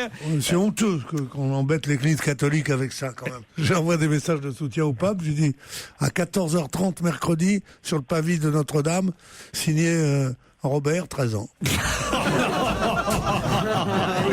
Oh non, Robert, très Robert, Il a pas compris, Robert. J'aurais dit... vous connaissez beaucoup de gamins de 13 ans qui s'appellent Robert. Pierre. Robert. Alors qu'on peut plus s'appeler Robert maintenant. Voilà. Moi, mon grand-père s'appelle Kevin, hein, donc. C'est là où tu te trahis, tu vois. Robert. Il n'y a pas plus beau nom que Robert. C'est là où tu te laisses si t'es très moderne, tu l'appelles Bob. C'est bien de le faire par texto en plus, ça permet de mettre lol, kikou, hop, tu sais. C'est ça. Tous les messages seront remis à Benoît XVI d'ici fin mai, puisqu'un rendez-vous est fixé le 16 mai sur la place Saint-Pierre pour les mouvements laïcs, pour témoigner à Benoît XVI de l'affection des catholiques. Et c'est la télévision publique italienne RAI qui vient d'annoncer l'activation de ce numéro de téléphone pour que les catholiques puissent manifester leur solidarité par SMS. Combien ça coûte ? Je redonne le numéro. J'ai pas le coup. 0039 33 51. Et est-ce qu'ils font des 86. Mais non, tu t'es trompé. C'est le numéro des de questions à la con comme dans les émissions télé, tu sais. Qui a été crucifié sur la croix, tapé 1, Jésus, Moïse, ou tu sais, des questions où tout. Tu sais, elles sont terribles. Super faciles, elles sont terribles. D'ailleurs, pourquoi ils mettent des questions chaque fois pour que t'appelles, parce que tu penses avoir la bonne réponse. Et surtout parce que ça crée évidemment beaucoup de gains supplémentaires pour la chaîne. C'est pas la peine de mettre la question, ils ont qu'à dire que c'est une loterie. Mais non, les gens croient qu'il répondent vraiment une question sérieuse. L'humain aime concourir, n'est-ce pas, docteur? Oui. C'est très juste, cher collègue. Est-ce que vous êtes sûr que ce téléphone pour des messages de soutien, c'est pas pour Madame de Fontenay? Non, mais Gérard, vous faites quoi là avec J'essaie de regarder combien de petits garçons ont été prénommés Robert l'année dernière. Je pense qu'on peut répondre. Et il y a un répondeur, il y a quelque chose. Il y a 15 ans. D'abord, c'est pas il y a rien, c'est il y a 13 ans qu'il aurait fallu regarder. Il y a 13 ans, oui. Eh oui. Ah, il y a 13 ans. Ben oui. Mais on l'a aussi. Il est con, hein. Mais non, ça donnerait l'idée. Écoutez, excusez-moi, ça donnerait l'idée grosso modo. Il baisse pas des mômes d'1 an quand même. Je veux dire, il a enfin, il baisse pas non plus des mômes de 13 ans. Qu'est-ce que vous racontez, Christine? Franchement, il est bien le pape quand même. Quoi. Parce que là, il est sympa, il attend qu'ils aient 13 ans. Ouais, voilà. C'est la moindre des choses. Ces choses-là, c'est des trucs contre nature, c'est dégueulasse. Et si je le dis, c'est qu'il faut avouer quand même que si on est homosexuel et pédophile, il faut se taper des Robert qui ont 13 ans. Parce que si tu prends des plus petits, c'est honteux. Si tu prends des plus vieux, c'est plus pédophile. Non mais Christine, faites attention à ce que vous dites quand même. Je sais pas pourquoi, voilà. Vous êtes toujours là, Cataline et Damien? Oui, toujours là. Eh ben au revoir. Votre émission préférée se poursuit sur Europe 1, c'est On va gêner. J'ai quelques secondes pour vous rappeler que si vous souhaitez assister à l'enregistrement de cette émission que vous adorez, c'est très simple, vous appelez le 39 21, 34 centimes par minute, ou vous allez sur le site www.europe1.fr. Lévitra baisse ses prix de 50%. Mais qu'est-ce que Lévitra? Lévitra baisse ses prix de... C'est une danseuse? Non. Lévitra baisse ses prix de 50%. C'est des écrans de télé? Non. Elle connaît des joueurs de foot de l'équipe de France ou pas? Non, mais Lévitra, c'est une marque. Lévitra, c'est une marque. Voilà. Oui, on peut dire une Alors, marque. est-ce que ça a un rapport avec le foot, là? Du tout. Encore que un lointain rapport. C'est pas des canapés? Non. Est-ce que elle baisse Ça, c'est notamment Lévitan. de la bière? Et est-ce que Lévitra baisse ses prix à cause de la crise? Non, du tout. Lévitra Provoqué baisse par ses le libéralisme. prix parce qu'il trouvait que C'était trop cher. C'était trop cher et que ça sera ainsi accessible à un plus grand public. Mais c'est deux concurrents, car Lévitra n'a que deux concurrents. Eux ont décidé de garder le même tarif. C'est des patchs pour arrêter de fumer? Des patchs pour arrêter de Est-ce fumer. que ça a un rapport quelconque avec les capsules de café? Non. Avec les préservatifs? Non, avec les préservatifs.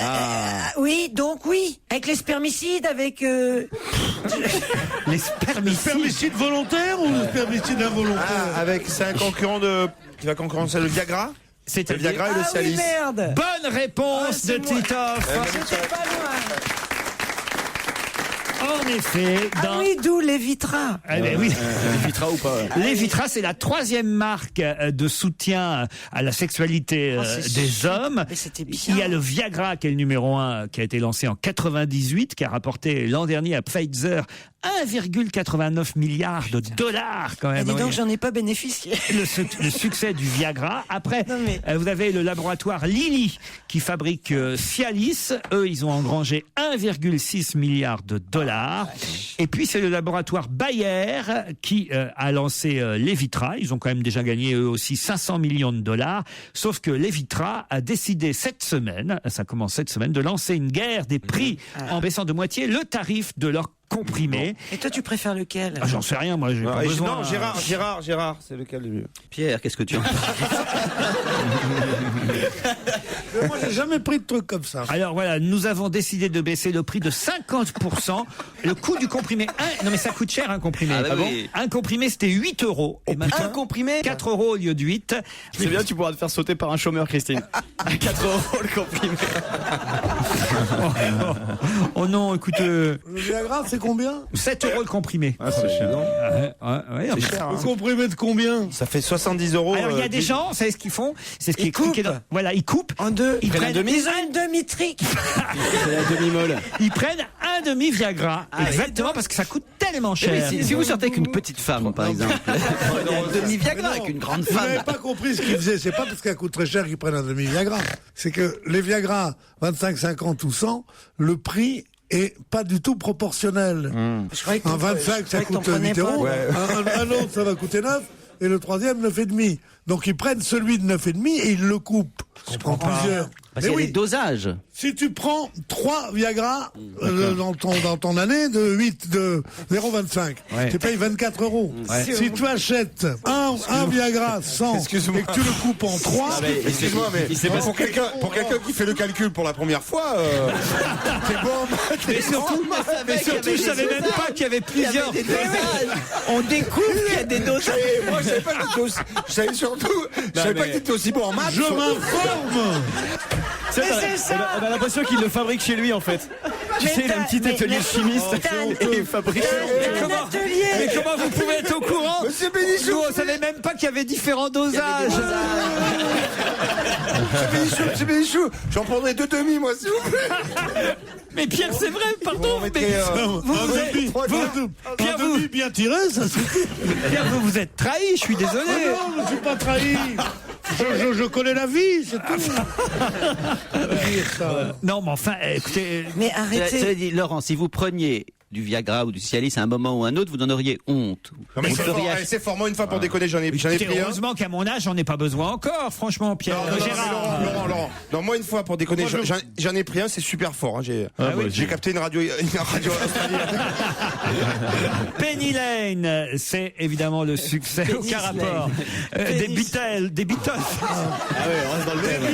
Penny, qu'est-ce qu'il faut de plus C'est encore? en 67 que les Beatles, 2 ans avant 69. le groupe préféré de Pierre Bénichou, interprétait ce tube, le Gold de l'après-midi sur Europe 1. Retour au studio Merlin d'Europe 1 pour la suite dont va gêner. On retrouve Laurent Ruquier avec ses complices et Pierre Bénichou apparemment qui est extrêmement passionné par le sujet du Viagra. Pierre, on a vérifié les statistiques. Il y a 12 Robert qui sont nés en 97, donc qui ont 13 ans aujourd'hui, et 4 Robert l'année dernière. Je connais le village où ça se passe. Pourquoi est-ce que ça empêche un de ces 13 Robert de se retrouver devant Notre-Dame à l'heure dite? Alors, suffit. c'est pour vous dire que vous auriez pu choisir un prénom plus moderne, voyez. C'est vraiment pas de peau, quoi, tu vois. Ouais, Non, mais- Steve, Kevin. Attends, moi je voudrais leur nom de famille à ces Robert. Robert. Bah, Robert. Ah, mais bien sûr. Les Anglais appellent leur fille Robert. Et c'est quand même un peu plus stylish que Robert. Styly, c'est Styly. Oui, stylish. Oui. C'est comme Robert Pattinson. Girly. Ça va être comme Robert Pattinson, Voilà. en fait. Ah bah c'est vrai que ça va revenir à la mode. oui, Mais tu vois, Grâce à Robert Pattinson. Et Robert Taylor. Et Raoul. J'ai un Raoul au Non. téléphone qui Sans patiente depuis un moment. C'est Raoul. oh là, le pauvre. Quoi, comment ça? Bah, lui, ça il dépend, il a quel âge. y en a pas beaucoup des Raoul. Raoul, Ça revient. Alors, Raoul, ça revient. 14 ans. Notre Raoul à nous s'appelle Raoul Parienti. Ça Et revient. croyez-moi, lui, il est heureux parce que ce week-end, c'est lui qui a gagné. Il a gagné quoi, Raoul Parienti? Eh ben, il a gagné un grand prix. Quel grand prix? Le grand prix de Formule. L'Espagne. De Formule 1 d'Espagne? Non, Ça Gérard. serait ça. Non. Non, c'est Raoul Parienti. C'est automobile? C'est pas automobile. Non, mais c'est Ah, sportif. c'est hippique. Oh, c'est la foire de Paris, c'est le concours Lépine. Exact. Et il a inventé quoi? Ah bah, j'en sais rien du tout. Ah bah si, quand même. On en a parlé tout le week-end. Moi, j'ai vu ça aux infos. Le truc bien pour les sûr. cigarettes. Non. Le truc pour se regarder les cheveux, pour se couper les cheveux. Non, ça c'était un autre inventeur. On l'a reçu la semaine dernière. Il a pas gagné, lui. Non, il a pas gagné. Dommage, hein, c'était pas vachement surpris. Ouais. Qu'a inventé Raoul Parienti? Attends, ça sert à quelque chose? Lauréat du concours Lépine. Est-ce qu'on en a besoin tous? C'est une machine pour couper le Viagra. Non. Pourquoi pas moi? Parce que pas vous. Donc Et c'est je pour vous les souhaite hommes. de pas en avoir besoin. C'est pour les hommes? Non, c'est pas spécialement. Les hémorroïdes? Non. Bravo, bravo. C'est quand on est, alors, soyons un peu sérieux, Quand tu dis c'est quand on est handicapé. C'est quand on a un handicap, en tout cas. C'est quand on a un handicap. Et il a inventé, puisqu'il est lauréat du concours Lépine 2010. La chaise à roulette? Non, physique. Bon, ça existe déjà, la chaise à roulette. La roue? La roue, Mais non. C'est un handicap physique. Le slam? Non. Mais non, c'est pas lui qui a inventé l'islam. C'est un handicap où on a du mal à se mouvoir. Pas sourd. Non. Les yeux aveugles. Alors, et qu'est-ce qu'a inventé Le labrador. Qui sont bêtes alors? Mais qui sont bêtes? Labrador GPS. Quelque chose qui se lie avec les mains. Alors, Le braille. Le braille sur l'ordinateur. je vais vous accorder de toute façon la bonne réponse, Christine. Effectivement, Raoul Parienti, c'est vous qui l'avez deviné, est le lauréat du concours Lépine 2010 et il a inventé le top braille. Il va nous expliquer dans un instant de quoi il s'agit. Bravo Christine et bonjour Monsieur Parienti. Bonjour. Excusez mes camarades qui on dit beaucoup de bêtises, mais j'ai vu votre invention moi hier soir à la télévision, qui paraît assez étonnante. C'est-à-dire que c'est un petit appareil, le top braille, qu'on peut placer sur n'importe quel texte, c'est bien ça, et ça traduit en braille ce qu'on peut lire, c'est bien ça? Tout à fait. C'est un appareil qui ressemble à une souris informatique. C'est un appareil totalement nomade qu'on peut apporter avec soi ou mettre dans une poche. C'est-à-dire que c'est pas, il y a pas de prise électrique. Non, il est totalement autonome. Il n'y a pas de pile. Il y a une batterie à l'intérieur. En fait, c'est un micro-ordinateur intégré minuscule qui a un ensemble de capteurs. Lorsque le non-voyant ou le malvoyant place l'appareil sur un texte, le texte se transforme instantanément en braille sous les doigts du non-voyant. Alors juste une question. Non seulement en braille, mais également en audio. Là, vous m'avez donné une précision, pardon de vous interrompre, Monsieur Parienti, vous m'avez donné une précision importante parce que hier soir, quand je voyais ça aux infos, on donnait, je trouvais, une image un peu, on va dire... ringarde pas ringarde, mais un peu démodée de votre invention, parce que là, ce que vous dites est quand même très important. Vous êtes en train de me dire que ça peut se transformer en audio pour ceux qui ne lisent pas le braille. Absolument. Parce que hier, moi, il y avait deux défauts que j'ai vu quand j'ai vu ça aux infos hier soir. Je me suis dit quand même, est-ce que ça mérite le concours Lépine? C'est que la première chose, c'est que les exemples qu'on nous montrait, on voyait une dame qui était effectivement en train de passer le petit appareil sur un texte. Ça permettait de lire lettre par lettre. Et je trouvais ça super long. Je me disais quand même, on est en 2010 aujourd'hui. Même nous, voyants, on peut, si on met sur un ordinateur un système, on peut écrire ou même dicter en audio et ça tape sur votre ordinateur les phrases. Alors, ça paraissait un peu vieillot votre invention par rapport à ça. Vous comprenez ce que je veux dire? Parfaitement. Il faut quand même savoir que les aveugles lisent lettre par lettre en braille et ils le font très bien depuis des années. Ah oui. Et même les gens qui sont malheureusement et aveugles et sourds-muets, grâce à Top Braille, en lisant lettre par lettre, il y a une jeune fille qui a ce double handicap à Poitiers, qui a lu son troisième roman de poche, son troisième livre de poche, uniquement lettre par lettre. Alors, mettez-vous dans la peau de celui qui ne voit absolument pas. Déjà, lire lettre par lettre est déjà une révolution. Maintenant, le Top Braille qui permet de lire lettre par lettre pour les non-voyants, mais également mot à mot pour les malvoyants, c'est évidemment un plus très très significatif. C'est une véritable révolution, d'autant que l'appareil permet également de lire les couleurs. Et on peut télécharger via un PC cette fois un texte dans l'appareil, et le texte va être lu et en braille et en audio. Alors bravo, écoutez, et tant mieux si on vous a donné le concours Lépine, parce que là, avec ces précisions-là, on peut dire que vous le méritez. Ça marche pour les sites de cul ou pas? Le Lépine 2010, remporté par Raoul Parienti pour son invention, le Top Braille. Vous espérez évidemment pouvoir le commercialiser à un prix qui sera moindre que celui évidemment actuel. Pour l'instant, ce ne sont pas des prototypes, mais c'est tout comme 1 680 €. C'est vrai que c'est cher encore, on est d'accord? C'est cher, mais ça change la vie des non-voyants et très clairement, si l'appareil est diffusé de manière plus large, les prix auront bien entendu tendance à baisser. Juste un petit mot complémentaire, il faut quand même signaler que c'est le travail d'une équipe de très haut niveau qui a cru au projet et c'est aussi le résultat d'investisseurs qui nous ont fait confiance et qui ont permis cette belle aventure. Voilà, et puis c'est quand même plus utile effectivement que le miroir à 360 degrés pour se coiffer à l'arrière. Oui. Mais l'an dernier, c'était déjà une invention pour les non-voyants qui avait été récompensée au concours Lépine, le plan audio du métro. C'est vrai. Je crois que c'est Gilbert Montagnier qui est le président du jury. On vous remercie, Monsieur Parienti. On va gêner se poursuit sur Europe 1 jusqu'à 18h30 avec Laurent Ruquier, ça c'est bien sûr. À ses côtés aujourd'hui, Pierre Bénichou, Christine Bravo, Fabrice Eboué, Titov, Gérard Miller, Jérémy Michalak et à cette heure-là, la Miliado, c'est ça qui nous rejoint. Europe 1, on va se gêner. Do, ré, mi, fa, si, liado. Bonjour Serge. Bonjour Laurent, salut à tous. Avant que vous démarriez, il y a un petit problème autour de cette table. Votre ami Fabrice Eboué est en train de se faire agresser par Gérard Miller. Qu'est-ce qu'il y a, Gérard? Je suis désolé, il a à la mode Andy Warhol un Kadhafi sur lui. C'est la tête de Kadhafi qu'on t'a vendu avec ses lunettes noires, tout le monde le reconnaît. Son café. Mais non, ça pourrait être un Che Guevara. Enfin, c'est pas Che Guevara, c'est Kadhafi. Enfin, Guevara en Libye, quoi. Je te montre une photo. Pas honte de porter des t-shirts Kadhafi. Si, mais je suis fan de Kadhafi. Je croyais que c'était une provocation. Mais c'est pas Kadhafi, ça. J'ai acheté ça en Californie. Et le Ben Laden, tu l'achètes quand?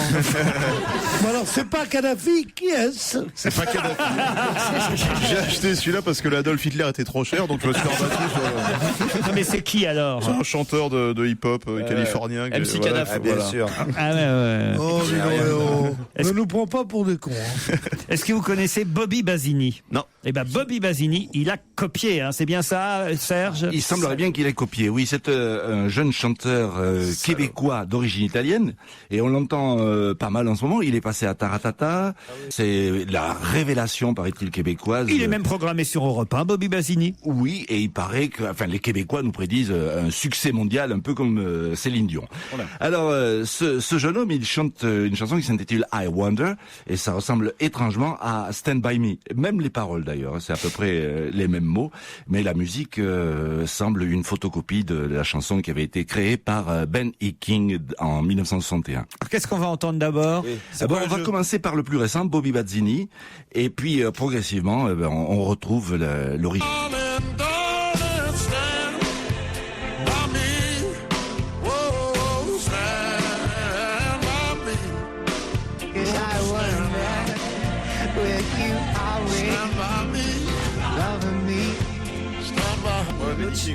Franchement, alors là, bravo Serge, je pense que c'est une jolie trouvaille, Serge. Oui, alors il n'est pas noir, hein, c'est un jeune homme qui a 20 ans. Et c'est honteux alors. Ah oui, mais ça c'est la mode maintenant. On sort des jeunes qui ont une vingtaine d'années et qui sont blancs et qui ont des voix de noirs. Et il reprend surtout, alors vraiment, c'est une copie parfaite de Stand By Me, on est bien d'accord. Même Fabrice Eboué est d'accord. Alors j'ai pas l'oreille musicale, là vraiment c'est flagrant. Ah non, mais moi carrément, je croyais même que c'était le même morceau, quoi. Enfin, bravo. On dirait bravo Serge. Bravo, merci, vous avez du goût, super. Qui vous a soufflé ça, Serge? Plusieurs auditeurs. Ils ont été 3 ou 4 à converger vers ma boîte mail. Super, vraiment. Et c'est toi qui es payé dans ce cas-là ou bien c'est les gens où tu répartis? C'est ça son talent. Il a des informateurs un peu partout dans le monde. Dès que les gens entendent quelque chose, hop, immédiatement.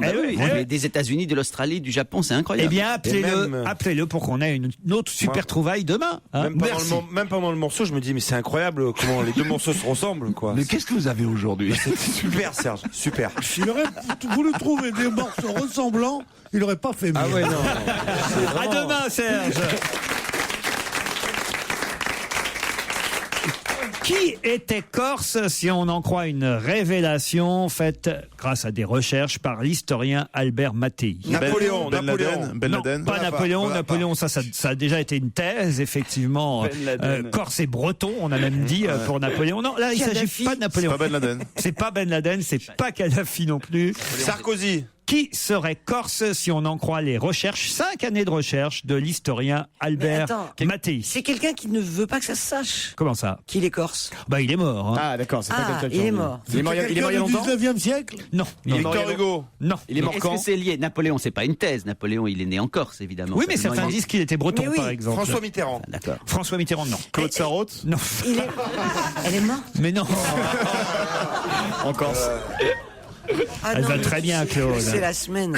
C'est quelqu'un qui n'a aucun rapport avec la Corse, d'après ce qu'on pouvait croire, justement. Ah, certains historiens savaient qu'il y avait quand même un petit rapport. C'est un écrivain? C'est un roi? Alors, c'est quelqu'un qui a écrit. Mais il est mort il y a longtemps? Ah, il est mort. C'était pas évident qu'il soit corse. Mais laisse-le répondre. Ça fait longtemps qu'il est mort. Ah, bah, ça fait un petit moment. C'est le général de Gaulle qui n'est pas né à Lille, mais à Ajaccio. Alberto Moravia? Non. Yvan Colonna? Non. 200 ans? Non. Il est mort quand? Un plus. 300 ans? Non. Mais oui, 300 ans, 400 ans? Plus. Alors, Jésus-Christ? Jésus-Christ. Non. Jésus était corse. Eh ben, ça va beaucoup vous surprendre, mais c'est Jeanne d'Arc. Jeanne d'Arc était corse. Qui était corse, c'est pas du tout, qui est pas née à Domremy. Et elle est morte en fait dans l'incendie de la Paillote. Qu'elle a elle-même allumé. Est-ce que vous vous rappelez comment s'appelait le préfet? Bonnet. Bonnet, oui. Il Et a alors ça des mémoires. Non, Rien t'as du failli tout. nous piéger là. C'était juste pour voir si... Donc Parce que c'est un Jérémy, tu parles pas personnage beaucoup. historique. C'est un personnage historique qu'on aime bien. Vercingétorix. Non, non. Charlemagne. On l'aime tous bien. Ah, Pétain. Non. Henri César. Non, pas César, pas Henri IV. C'est quelqu'un qu'on ne pensait pas être français, de toute façon. Et qui vivait en Christophe Colomb. Christophe Colomb, bonne réponse de Christine Bravo. Alors là, ça m'étonnerait. Comment ça vous étonnerait? Ah, je pense qu'il était génois. Eh bien oui, c'est ce qu'on disait. On dit, mais en fait, il était corse. Et ce sont les Portugais qui Albert Mattei est sûr d'une chose. Christophe Colomb est bien né au Cap Corse, plus précisément à Cagnano, en Haute-Corse, dans un livre qui s'appelle Anima ça, c'est Corsa. bizarre, hein. Il démontre que la famille de Christophe Colomb était implantée sur la côte est de la Corse et non pas en Balagne, comme l'affirment certains de ses confrères, et encore moins à Gênes. Une hypothèse qui va être discutée par les spécialistes. Ah oui, alors là, je voudrais bien savoir. Ça veut dire que c'est un Corse qui aurait découvert l'Amérique? Exactement. C'est la classe. Tu te rends compte un peu? Tu te rends compte la Corse qui a découvert l'Amérique? Non, mais n'importe quoi. Non mais c'est drôle quand tu le dis, tu sais. Non, mais n'importe Eh, regarde là-bas, c'est l'Amérique. N'en me parle pas. Ils auraient tout fait sauter, ces cons-là. Eh ben alors, À Times Square il y a 15 jours, c'était quoi? Bien sûr. c'est quoi l'histoire? J'ai jamais vraiment su l'œuf de Christophe Colomb. Racontez-moi, c'est quoi cette histoire-là? On essayait de faire tenir un œuf avec des tas de trucs et Christophe Colomb Il l'a a eu cassé. l'idée de casser un tout petit peu de la coquille et de le faire tenir simplement par lui-même. Et on a dit c'était aussi simple que ça. Et maintenant on dit c'est l'œuf de Christophe Colomb comme quelque chose de très simple à laquelle on n'a pas pensé. Voilà, c'est simple, mais il fallait y penser. Mais ça a donc aucun rapport avec la découverte de l'Amérique. Ah si, c'est pour montrer que quand même, c'était quelqu'un qui avait de la jugeote, qui savait... Ah si. Vous saviez même pas l'anecdote, vous, Mon Gérard, frère, mais alors. tout le monde la... Mais vous Mais de toute plaisantez. façon, il savait pas qu'il découvrait. Enfin, Il savait même pas qu'il découvrait ni l'Amérique ni les œufs. Il pensait qu'il Quand était il y va, aux Indes. Il se la donne pas que c'est l'Amérique. Bien sûr. Ah oui? Ah non, il Mais croit il que sait c'est pas que c'est l'Inde. l'Amérique. Déjà, il savait même pas qu'il était corse, le mec. Cathy Melua, The Flood sur Europe 1. Vous connaissez Cathy Melua, c'est un nouvel album qui sort le 25 mai.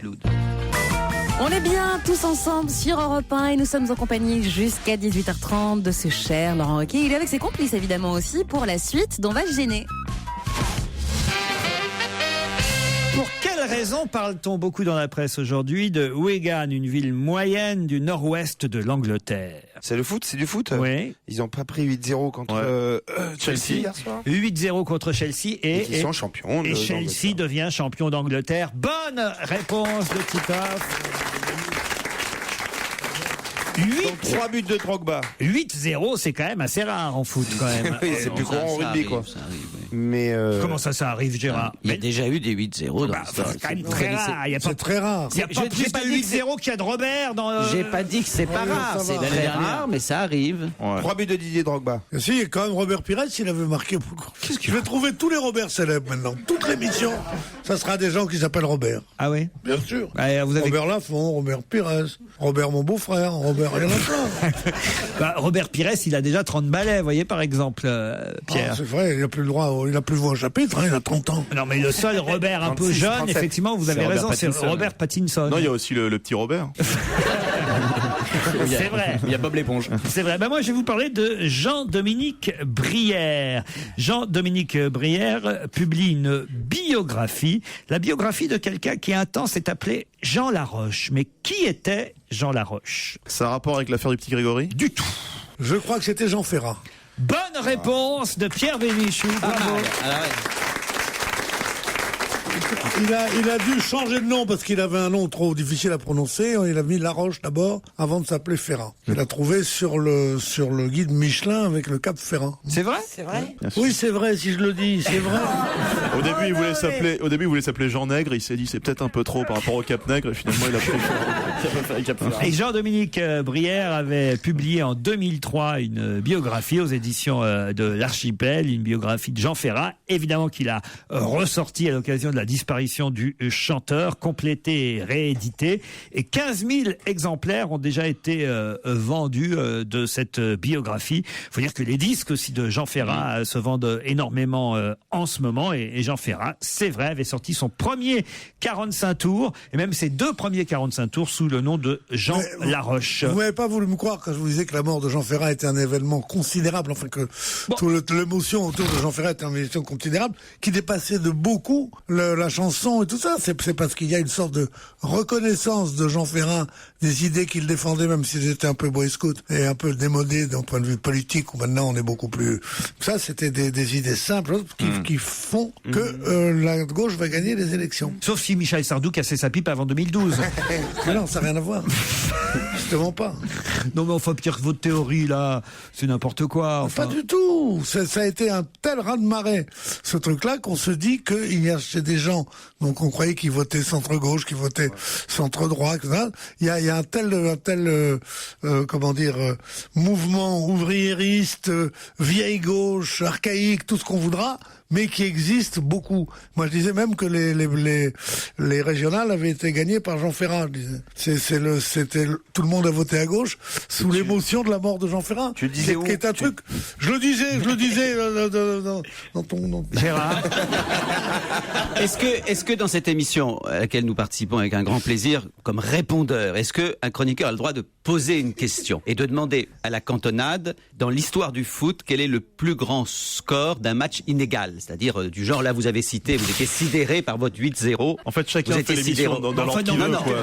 Est-ce que c'est 31-0 Australie? Vous allez éteindre votre téléphone portable. Non, écoutez, je vous ai dit ça arrive 8-0, mais 31-0 en 2001 pour la Coupe du Monde entre l'Australie, c'est ce qui est marqué. L'Australie et qui? Excuse-moi, mais Pierre Bénichou disait un truc super intéressant sur Jean Ferrat, et tu nous coupes pour dire 31-0. Tu vois, ça faisait qu'un seul quart d'heure qu'il parlait. Non, dis-moi, l'obèse court sur pattes plein d'ail, là. C'était en effet quelque chose. L'obèse court sur pattes plein d'ail. Il les prépare le week-end ou quoi? Non, ça c'est bien. Tu les prépares le week-end? C'était très intéressant, en effet. C'était très intéressant. Justement, alors que va faire une famille? Bien sûr, je mange de l'ail. Je t'emmerde en plus. Que va faire une famille marseillaise qu'on verra bientôt à la télévision? Que va faire? Travailler? Non. Que va faire? Que va faire toute une famille marseillaise qu'on verra bientôt à la télévision? Ils vont aller Toute une famille? dans une tribu, ils vont aller. Ils vont aller dans une tribu, t'imagines? Dans une tribu? Je sais pas. Primitive. Tribu. Il y a une tribu, c'est une... Non, mais ça pourrait être la tribu. J'espère que c'est pas la dernière de tribu très primitive. Parce que... Bonne réponse de Christine Bravo. Une famille marseillaise dans une tribu primitive. C'est drôle. Mais c'est une lutte, comment dire, fratricide. C'est ton sur ton, c'est ça que tu veux dire. Mais alors, écoutez, c'est une nouvelle idée de télé-réalité qui nous vient de Hollande. C'est un format hollandais. Et d'Endemol surtout. Adapté, Endemol c'est hollandais au départ, et c'est adapté par Alexia Laroche-Joubert pour TF1. Et il y aura 3 familles. Une famille d'un quartier chic de Paris. Une famille, alors là, on nous dit pas d'où elle vient, mais on nous dit ils n'avaient jamais vu un avion de leur vie. C'est les ch'tis. Ah ouais. C'est les ch'tis. Et une 3e famille marseillaise. Et ces 3 familles-là vont être envoyées dans 3 tribus différentes. Chacun une tribu. Mais pourquoi les envoyer si loin? Dans les Vosges? Dans les Vosges. C'est quoi les tribus? Alors, il y en a une famille qui va aller chez les Surma d'Éthiopie, une autre chez les Papous de Nouvelle-Guinée. Ils vont pas tous au même endroit? Ils allaient tous ensemble. Non, et la 3e famille chez les Aparas d'Équateur. C'est dur. Il y en a qui vont chez Fabrice. Ça aurait été bien de les envoyer tous ensemble. La famille qui vient d'un quartier chic parisien dirait en fait, c'est nos goûts. Me semble moins étranger que c'est marseillais. Chez Fabrice, faut qu'on aille. Non, mais alors, les Marseillais, le papa est un ancien légionnaire, pardon. Ça va. Il y a la maman, il y a la fille et il y a le fils coiffeur qui part. Putain.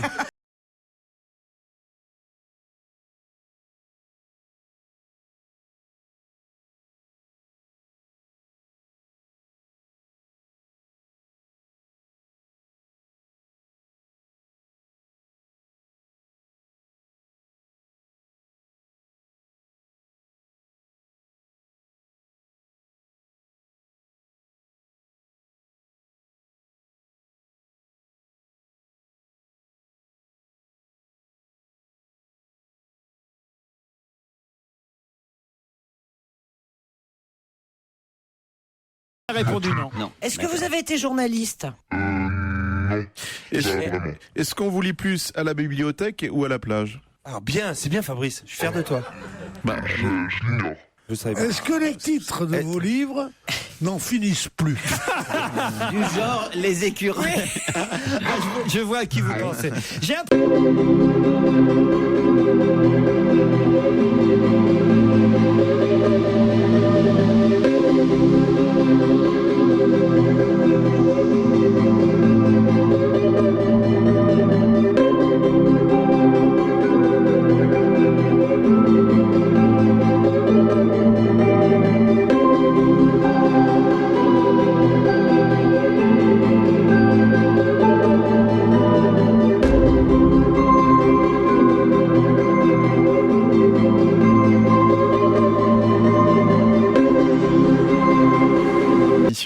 Est-ce que vous habitez en Allemagne?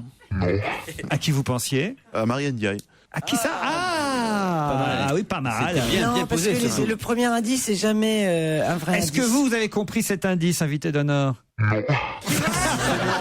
Alors on se retrouve après la pub pour d'autres questions. 18h07 sur Europe 1, c'est l'heure de retourner dans la loge d'honneur où l'invité n'a pas encore été trouvé. On retrouve Laurent qui refait un point sur les indices concernant. Alors on sait que notre invité écrit, qu'elle a parfois fait de la radio, un peu de télévision aussi. On n'en sait pas beaucoup plus. C'est une femme, ça évidemment vous l'aurez compris. Vous pouvez peut-être avancer en posant d'autres questions maintenant. Est-ce que certains de vos livres ont été adaptés au cinéma? Non. Est-ce que vous avez eu du succès, beaucoup, en littérature? Non. C'est arrivé. Est-ce que votre physique est pour quelque chose dans votre notoriété? J'espère. Est-ce que lorsque vous sortez un livre, est-ce qu'il arrive qu'on mette votre photo en couverture? Oui. Est-ce que si Christine Bravo vend plus que vous arrêtez d'écrire? Je viens de comprendre le premier indice. Ah, ça y est. Qu'est-ce qu'il a dit? Notre invité vient de comprendre le premier indice. Ça aurait été dommage quand même, parce que pour vous, quand même, c'était assez facile. Est-ce que vous êtes métisse? Non. C'est lié à un titre de roman, le premier indice qui était couleur café? Non. Est-ce que vous êtes d'origine africaine? Non. Est-ce que vous vous avez déjà écrit pour des albums, pour de la musique? Non. Est-ce que vous prenez des excitants? Non. Est-ce que lorsque vous écrivez, à chaque fois, le monde des livres fait une critique sur votre livre? Est-ce que vous avez une réputation comme ça? C'était Gérard Miller, vous n'êtes pas obligé de répondre. Non, est-ce que vous avez une réputation d'écrivain un peu intello ou intello ou populaire? Pas vraiment. Ni l'un ni l'autre. Ni l'un ni l'autre. Avez-vous déjà eu droit à une confrontation avec Éric Zemmour et Éric Nolot? Oui. Ça s'est bien passé? Comme ça se passe. D'accord. Ok. Alors attends. Elle est contente, Christine. Pas du tout. Il n'y en a pas qu'un ou qu'une. Hein, Mais oui. Je suis pas sûr que ça puisse vous Il y en a aider. eu beaucoup. Si, ça va nous aider. Moi, j'ai la Écoutez, liste peut-être complète. ce deuxième... Alors attendez, non. Est-ce que un de vos livres, pardon, Laurent. C'était terrible. Ferme ta gueule, Laurent. Ferme ta gueule, vraiment. C'est toi, il y a Titoff qui a une piste. Non, après l'indice alors. Allez-y. Est-ce qu'un de vos livres a été adapté au théâtre? Non. Écoutez donc ce deuxième indice. On sait que ça peut être autrement. Sans chômage, sans mépris. On sait qu'il existe autre chose. Un chemin différent. On sait qu'on peut vivre autrement. Alors, qu'est-ce qu'on attend? C'est le deuxième indice. Vous êtes sûr que vous êtes une femme qui écrit, vous n'êtes pas un homme qui fait du sport, ça vous êtes certain. On ne part pas sur une mauvaise piste. Hein. Vous êtes journaliste. Vous êtes française?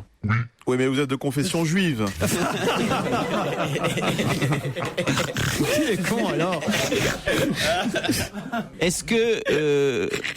Vous êtes parti vivre au bout du monde. Est-ce que ça vous est arrivé? Non. Est-ce que vous avez été étrillé par Zemmour et Nolot quand vous étiez chez Ruquier ou pas? Pas vraiment. Pas vraiment. Est-ce que certains de vos livres sont publiés en livre de poche? Oui. Vous êtes chez Grasset? Non.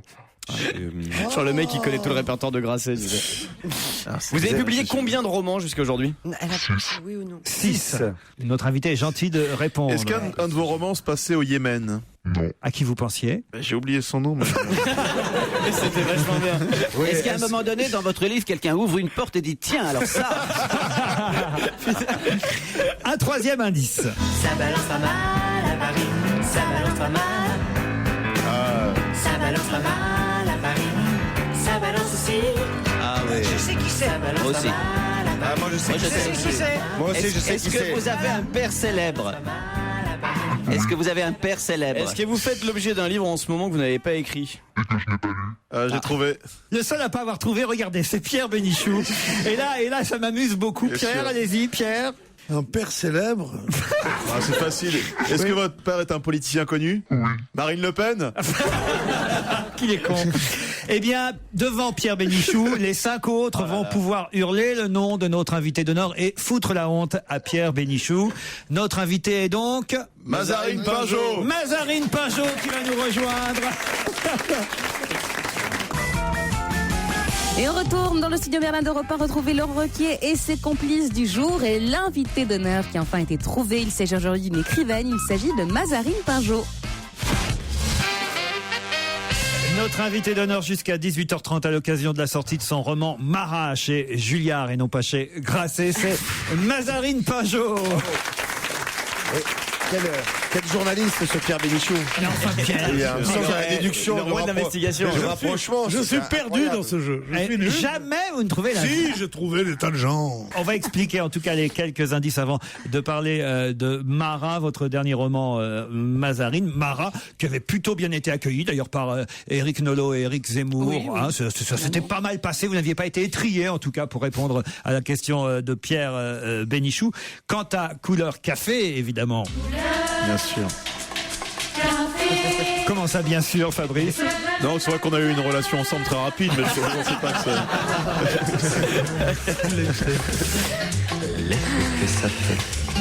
Non, je suis surpris que vous n'ayez pas pensé tout de suite, Mazarine.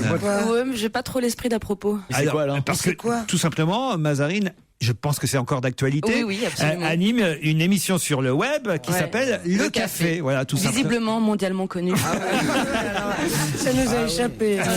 Excusez-nous. C'est une émission littéraire. Non, c'est une émission culturelle au sens large. Au sens large. Ouais. Et vous interviewez C'est dans des un café. conversations. Voilà, c'est des révolutionnaires. Et c'est pas évident. C'est pas évident de faire le rapprochement. Ça s'appelle Le Café. On trouve ça sur le web. Exactement, sur Dailymotion. Le Café de Mazarine Pinjot. Ensuite, on a entendu ceci.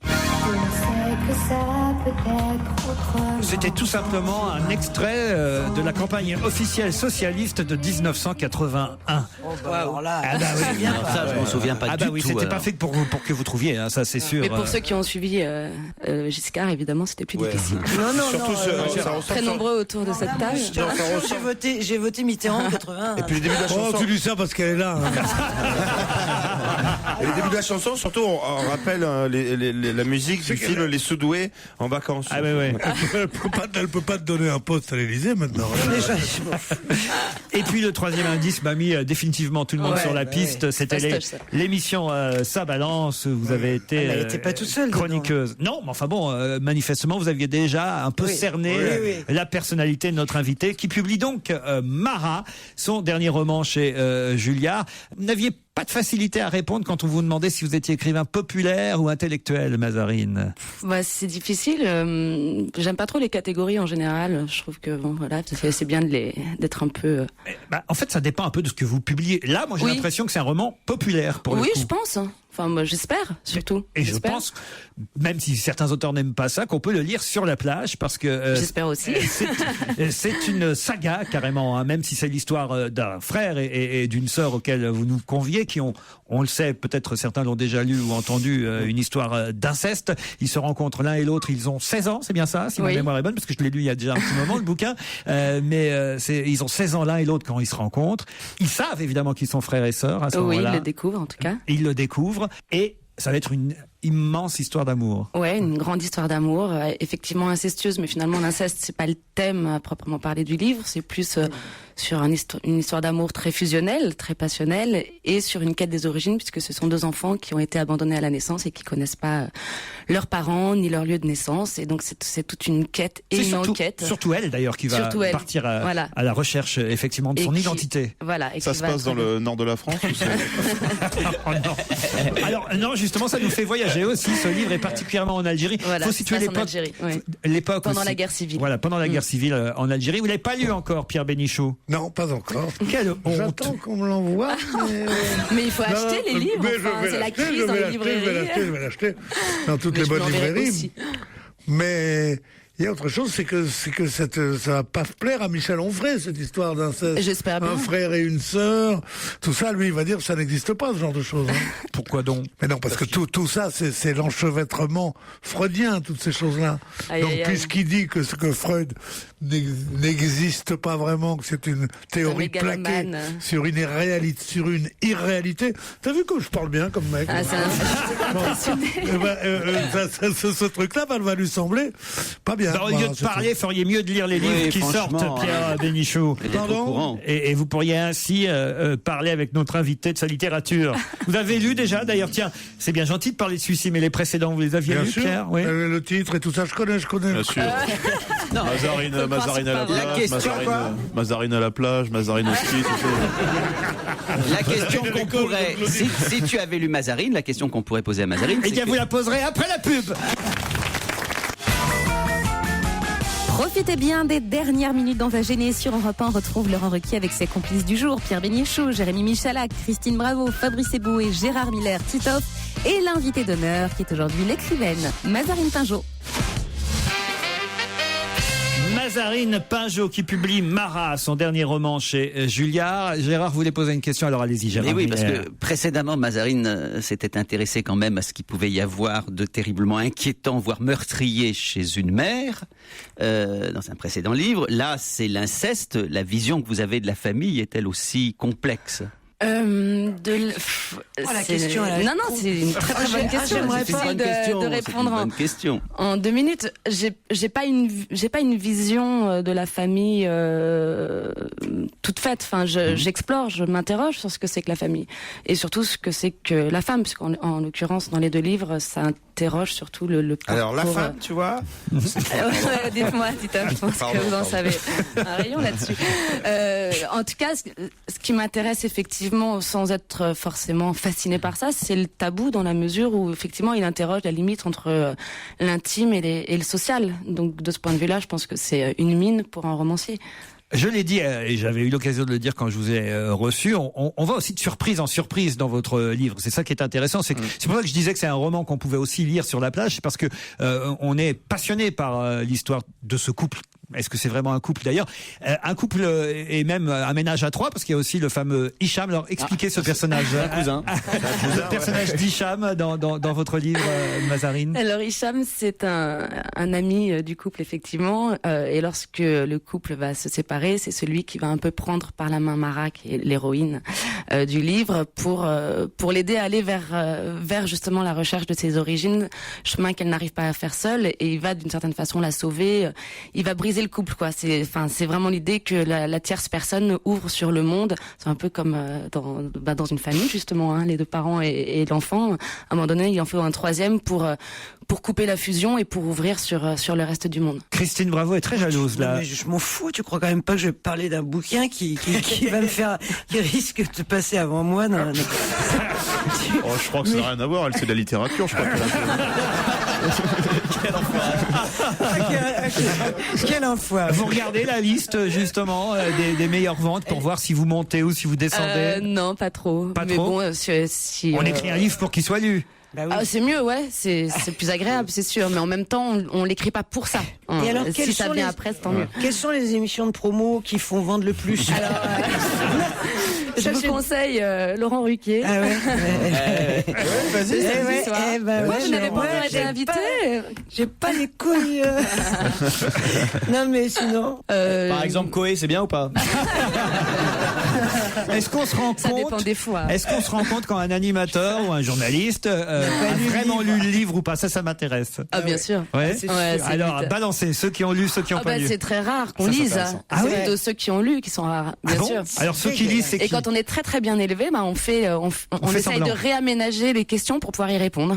Et comme je suis très très bien élevé, je fais le double boulot. Alors dans la catégorie de ceux qui lisent, il y a qui alors? Il y a Nolo. Nolo, très bien. Tout. Je citerai pas Zemmour, son acolyte. Vous n'êtes pas sûr?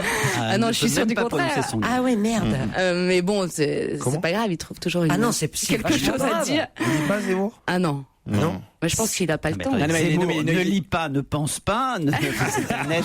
Alors, attendez. Il ne sait pas lire. Attendez, il y en a d'autres. Alors, Guillaume Durand, il lit, Guillaume? Je pense pas, non. Non. Oh putain. François-Olivier Gisbert? Oui, plus. Ouais. Ah oui. Titoff? Oui. Moi, je le ferai, je lirai. Laurent Ruquier. Et est-ce que vous avez fait ou est-ce que vous allez faire Ça balance, l'émission où vous avez été chroniqueuse? Bah, je sais pas. J'ai pas été invitée, donc pour l'instant, la question ne se pose pas. Mais je suis pas sûre que j'irai. Il y a eu beaucoup de changements depuis que j'y étais. C'est pas tant parce que l'exercice me fait peur. Hein. Je suis assez habituée. Les chroniqueurs présents ne sont plus les mêmes. Oui, puis je sais pas, c'est un peu de l'histoire ancienne. Je sais pas. C'est quoi votre boulot à plein temps? C'est non mais elle est très pudique. T'es pudique. C'est l'écriture ou c'est prof? C'est prof. La question de Christine, c'est les deux en fait. Voilà. Non, parce que t'essaies d'être pudique, c'est le pognon. Combien tu gagnes en faisant des bouquins? C'est ça qu'elle veut savoir. C'est ça sa vraie question. Alors là, c'est pas en tant que prof, je veux. Non, Mazarine, vous publiez quand même directement. Vous publiez beaucoup quand même. Vous publiez un livre par an depuis que je vous connais. Tous les 2 ans. Est-ce que ça vous dirait pas de racheter une marque de body pour enfants? Parce qu'il y a quelqu'un qui vend en ce moment. La marque, ça s'appelle Hollywood. Poursuivez, Christine. Non, je voudrais savoir si elle est assidue à l'écriture, combien de temps elle passe à écrire dans une journée. Vous pouvez répondre en euros. Hein. Non, mais en fait, comme je fais pas mal de trucs à côté, je peux pas, j'ai pas beaucoup de temps dans une journée. Donc effectivement, en général, c'est 1 heure ou 2 à l'heure du déj. Mais en même temps, quand je suis dans un livre, je suis habitée par le livre. Donc lorsque je m'y mets, c'est vraiment, je sais déjà ce que je veux faire. Oui, Elle a quand même quelques enfants petits à élever. Oui. Hein. 3 enfants. Justement, ça m'intéresse. C'était la dernière question d'ordre privé. 3 enfants, vous allez vous arrêter quand, Mazarine? Je sais pas. Vous en voulez encore? Je sais pas, on verra. Peut-être. Mais c'est pas non, quoi. C'est pas énorme, 3. Ah bah si, c'est quand même déjà au-dessus de la moyenne, on va dire. Voilà. 3 enfants, c'est au-dessus de la moyenne. Toi, et c'est intéressant qu'elles ne disent pas non à un 4e encore. Ça veut dire que voilà, ça veut dire qu'elle prend les allocs et que ça rapporte pas grand-chose. Ah, c'est pas possible. Quelle équipe ici? Je suis désolé. Pardon, mais je voudrais revenir. Vous écrivez pendant le déjeuner? Ouais. En mangeant? Parce que moi, j'écris mon prochain spectacle. Je vais le jouer dans 3 ans. Ouais. Écris-le pendant la sieste. C'est pour ça qu'il y a des taches de sauce tomate sur chaque page, en fait. Mara, c'est le nouveau et dernier roman de Mazarine Pinjot qu'on vous conseille. C'est publié chez Julliard. Merci, Mazarine. Merci. Et merci à vous, très cher Laurent Ruquier. On se donne rendez-vous demain, 16h, sur Europe 1, si vous le voulez bien, jusqu'à 18h30. C'est On va gêner.